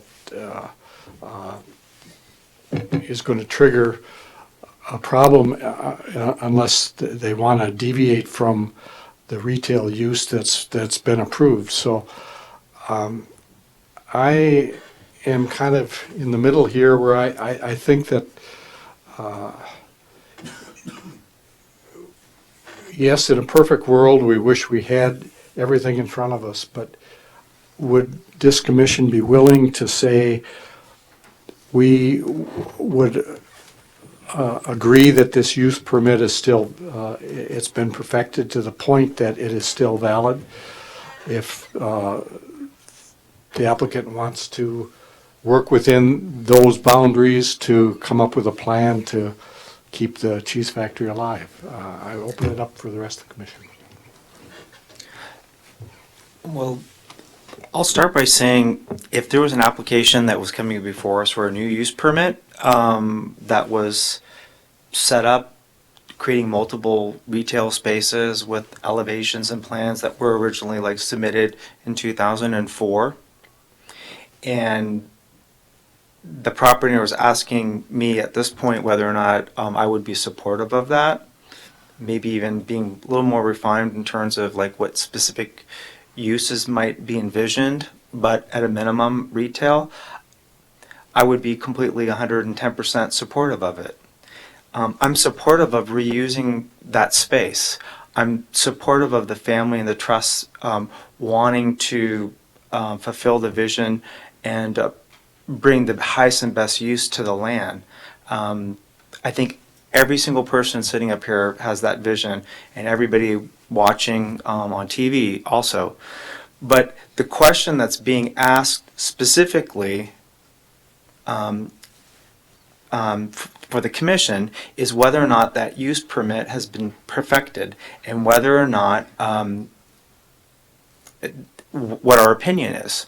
And if you're asking me specifically whether or not the use permit has been perfected, I would argue that the building permits that have been submitted and issued do not suffice in creating a multiple tenant space with a common area, with a connection between the plaza and a parking lot that was envisioned under the original use permit. So if you're asking me specifically whether or not I would agree that that specific use permit was perfected, I would argue that I don't believe it is. So, but you're asking me that. It's a separate question of whether or not I would be supportive of that, but you're asking a very specific question of the commission. And I just don't believe there is enough evidence based on the building permits that have been submitted, based on the master plan that was originally submitted and approved by our planning commission, and by subsequent applications that have been submitted, which have taken not a different term, but a much more generous look at how the property could be used, which is not the original vision of the original use permit, which is a little bit different. I could not approve the resolutions before us. I mean, but that's just my opinion, and based on the fact that I don't want to be an obstructionist. It's not that I don't believe that there's enough information or clarity. I believe that there's plenty of clarity. I believe that there's, I just don't think that there's a demonstration that there is a use permit for a shopping center on that site. What I see is a wonderful deli, an underutilized retail space, but I don't see a shopping center. I don't see a shopping center there or a retail center. There's multiple different ways that it's been defined in various staff reports, but I think that the use permit was to approve a retail center and a shopping center. So, anyway. Commissioner Brennan? Well, lo and behold, we have now find ourselves presented with my nightmare scenario. Two simultaneous appeals on a single piece of property.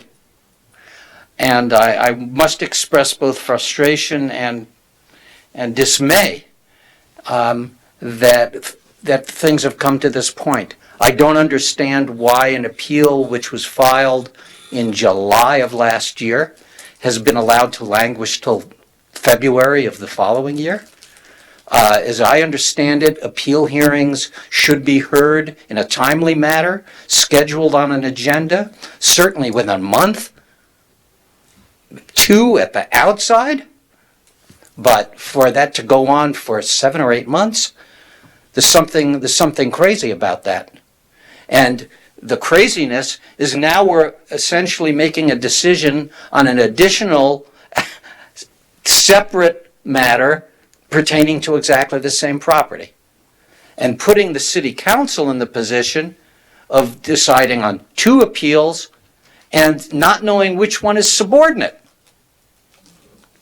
Which appeal is subordinate? Can they uphold or deny one appeal and uphold the other in whatever fashion they want?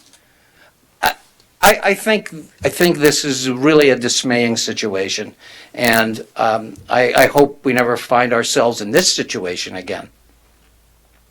I cannot make the findings. If this packet had included information from the electrical contractor indicating the nature of the work that had been done to extend the electrical system into the potential of additional spaces. In other words, if this hearing tonight had had information that was really complete and comprehensive, my feelings might be different. But at this point, I'm operating in a vacuum. I personally like the idea of putting this matter off so that both the applicant and the city staff can have the opportunity to pull together the information that might be able to change my mind, because I actually like this idea. But as Commissioner McDonald states, we're not really here to talk about our sentimental attachment to the cheese factory. And as much as any of us, it includes me, have a fondness for this place and its history in Sonoma and all that it means, this isn't a decision that should be made on a sentimental basis. This is a decision that needs to be made on the basis of reason and law. And to do otherwise is to do a disservice to the future, because the future deserves the clarity of law and reason as well. And to let sentimentality rule is not going to solve the long-term or short-term problem. So I can't make the finding for 3 sub D and nor C, and accordingly I would not be able to uphold the resolution. But I advocate, and I would sincerely ask the applicant to understand why it is, if this commission decides to set this matter off for a future meeting, and to use that opportunity to bring forward more information to be able to clearly demonstrate the effort that has been made to allow one like myself to uphold these findings. Peterson Mechanical's still around.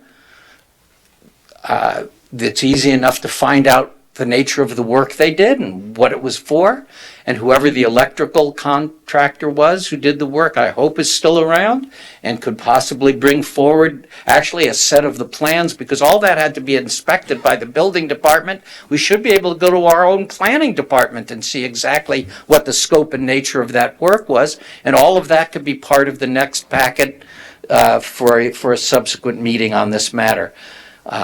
So that would be my comments at this point. If we were forced to make a decision tonight and did not put this over to a subsequent meeting, then I would not be able to make these findings.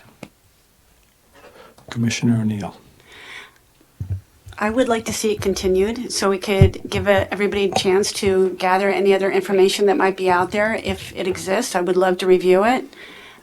Likewise with Commissioner McDonald and Barnett, I do feel that if a decision needs to be made tonight, with sadness, I would have to say that the vesting, it hasn't happened, and it's not that we don't want this, it's that 2 things that stand out in my mind. One is that they never did have multi-tenants, but the other is that the subsequent applications were submitted. And an application it's like you're making a commitment. It's like if I'm engaged to Harry and then later I'm engaged to Joe, I'm still not engaged to Harry. So I can only be engaged to one person at a time. So I feel like that application that is submitted and is in the appeal process now has to be withdrawn before we can look at anything. It's sitting out there, it's floating, and that needs to be dealt with before we can go back and say, oh, Harry, I like you again. So that's what I'd like to see, is let's get that cleaned up. And I'd like to continue this, give everybody some time to pull some information together, but if we need to make a decision tonight, I'm saying that I can't support this. I am agreeing with, I think, both Commissioner Barnett and Commissioner O'Neill that rather than just coming out and denying that the use permit has been perfected, and even if it's not in the desires of the applicant to continue this and demanding finality to push it off to another body, I don't think it's fair for us to send this to the city council at this point with what we have in front of us. I think that we should take the time. We've just been through a process on a previous project where it took us longer than we wanted to take, but by the time we got through the process, we ended up with enough clarity that the project got approved and it did not get appealed. And I think we have the chance to do that here. And I think that I would certainly endorse a motion from one of the commission to continue this item and see if we have a consensus on that. Mr. Chairman, if I may make a very brief suggestion relative to this question of continuance, I don't know if you could give staff a few minutes and perhaps the applicant a few minutes to determine whether or not, based on a continuance, any additional information could be forthcoming to you, because I think that's really key to what you are all suggesting is there anything else that we could bring you? I don't know the answer to that question right this minute, but if you gave us 10 minutes, we might be able to. And one of the things you might throw into the mix is whether the applicant, and even what they've stated tonight, seems to be in favor of a much reduced plan from what was approved back in 2017 and 2018, if they would be willing to withdraw that application, just because that would give us more clarity on their intent. It's another thing to be considered. So if the commission's willing to. Yeah, let's take a 10-minute recess.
bring the debate to a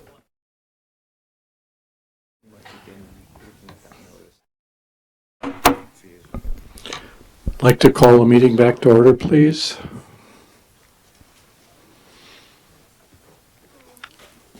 Where are we at? So just in full disclosure, staff has was looking into whether or not we could get additional building permit information. We're not 100% sure sitting here today. Staff is willing to go kind of do some research into that issue, and part of the question is the city's had some computer issues in the last 48 hours. So that's why we can't verify it right now. Relative to having a conversation with the applicant about if they could live with a continuance to allow the applicant to maybe reach out to some of the, to try to get some additional information, as was suggested by more than one commissioner. I'll let the applicant speak for themselves relative to that. And staff, I think, David, you had a thought that since we have a meeting Monday anyway, that perhaps just a continuance through to Monday may be something that might be possible. And with that, I'll leave the applicant to comment and the commission to make a decision. So Chair Felder, I consulted with my client, and to take a further continuance to Monday is just creating more challenges and more problems. So we appreciate the interest in trying to get more information. I'm not sure that that information actually is out there, and so we would again respectfully request that we could get a decision this evening.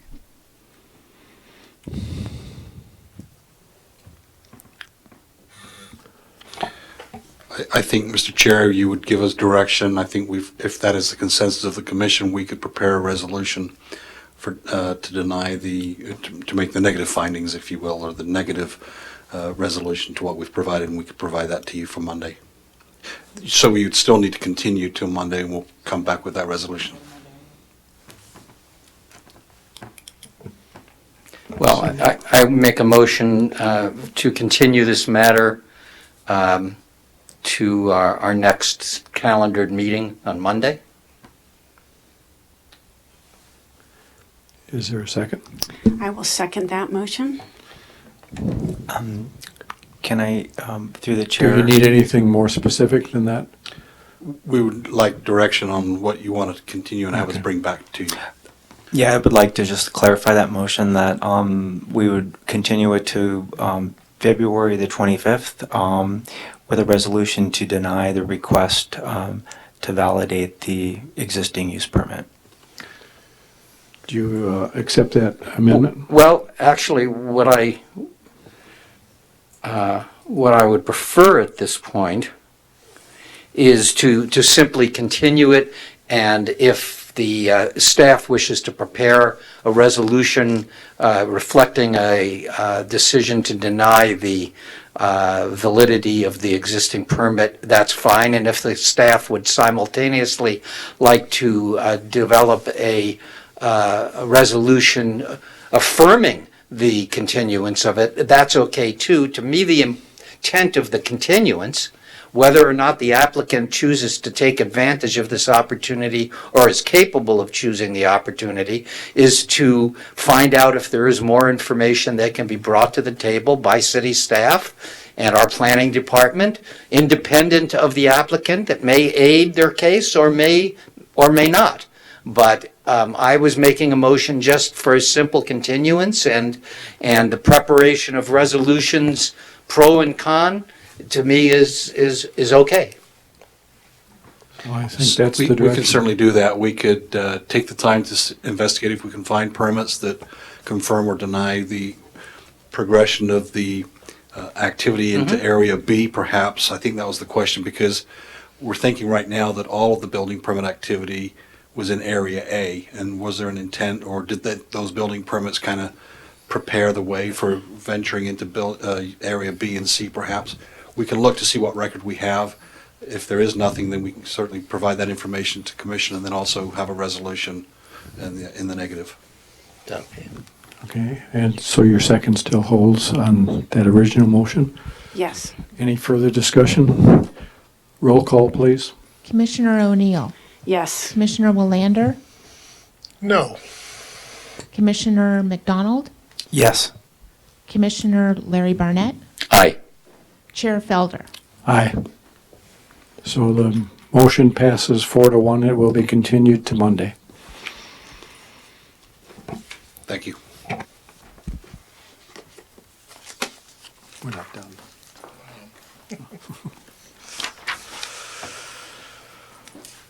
We have another item, item 7.3. This is a request to continue the date off calendar for the application for the tentative parcel map design review landscape plan approval for the project to subdivide the 0.67 acre parcel on the lots at 4th Street West, 249 First Street West. May I have a report from the planning director? Yes, Mr. Chair, we just need additional time to work with the applicant to fine tune the application. Okay, any questions of staff? Anybody from the public care to speak on this? Seeing none, I'll bring it back and look for a motion. Mr. Chair, I would move to continue to a date currently off calendar, applications for a tentative partial map, design review, landscape plan approval for a project to subdivide a 0.67 acre parcel into 4 lots at 249 First Street West and construct 3 new single-family residences and 1 duplex. Is there a second? I'll second that. Roll call, please. Commissioner O'Neill, Yes. Commissioner Willander, Yes. Commissioner McDonald, Yes. Commissioner Larry Barnett, Yes. Chair Felder. Yes. The motion was unanimously approved 5-0. Okay, items for discussion. I don't think we have any issues update. Yes, I'll do this from memory. Last evening at the city council, you might want to watch the video as opposed to reading the minutes, tongue in cheek there, folks. The city council adopted a plan to deal with ad hoc, some recommendations of the ad hoc committee on housing.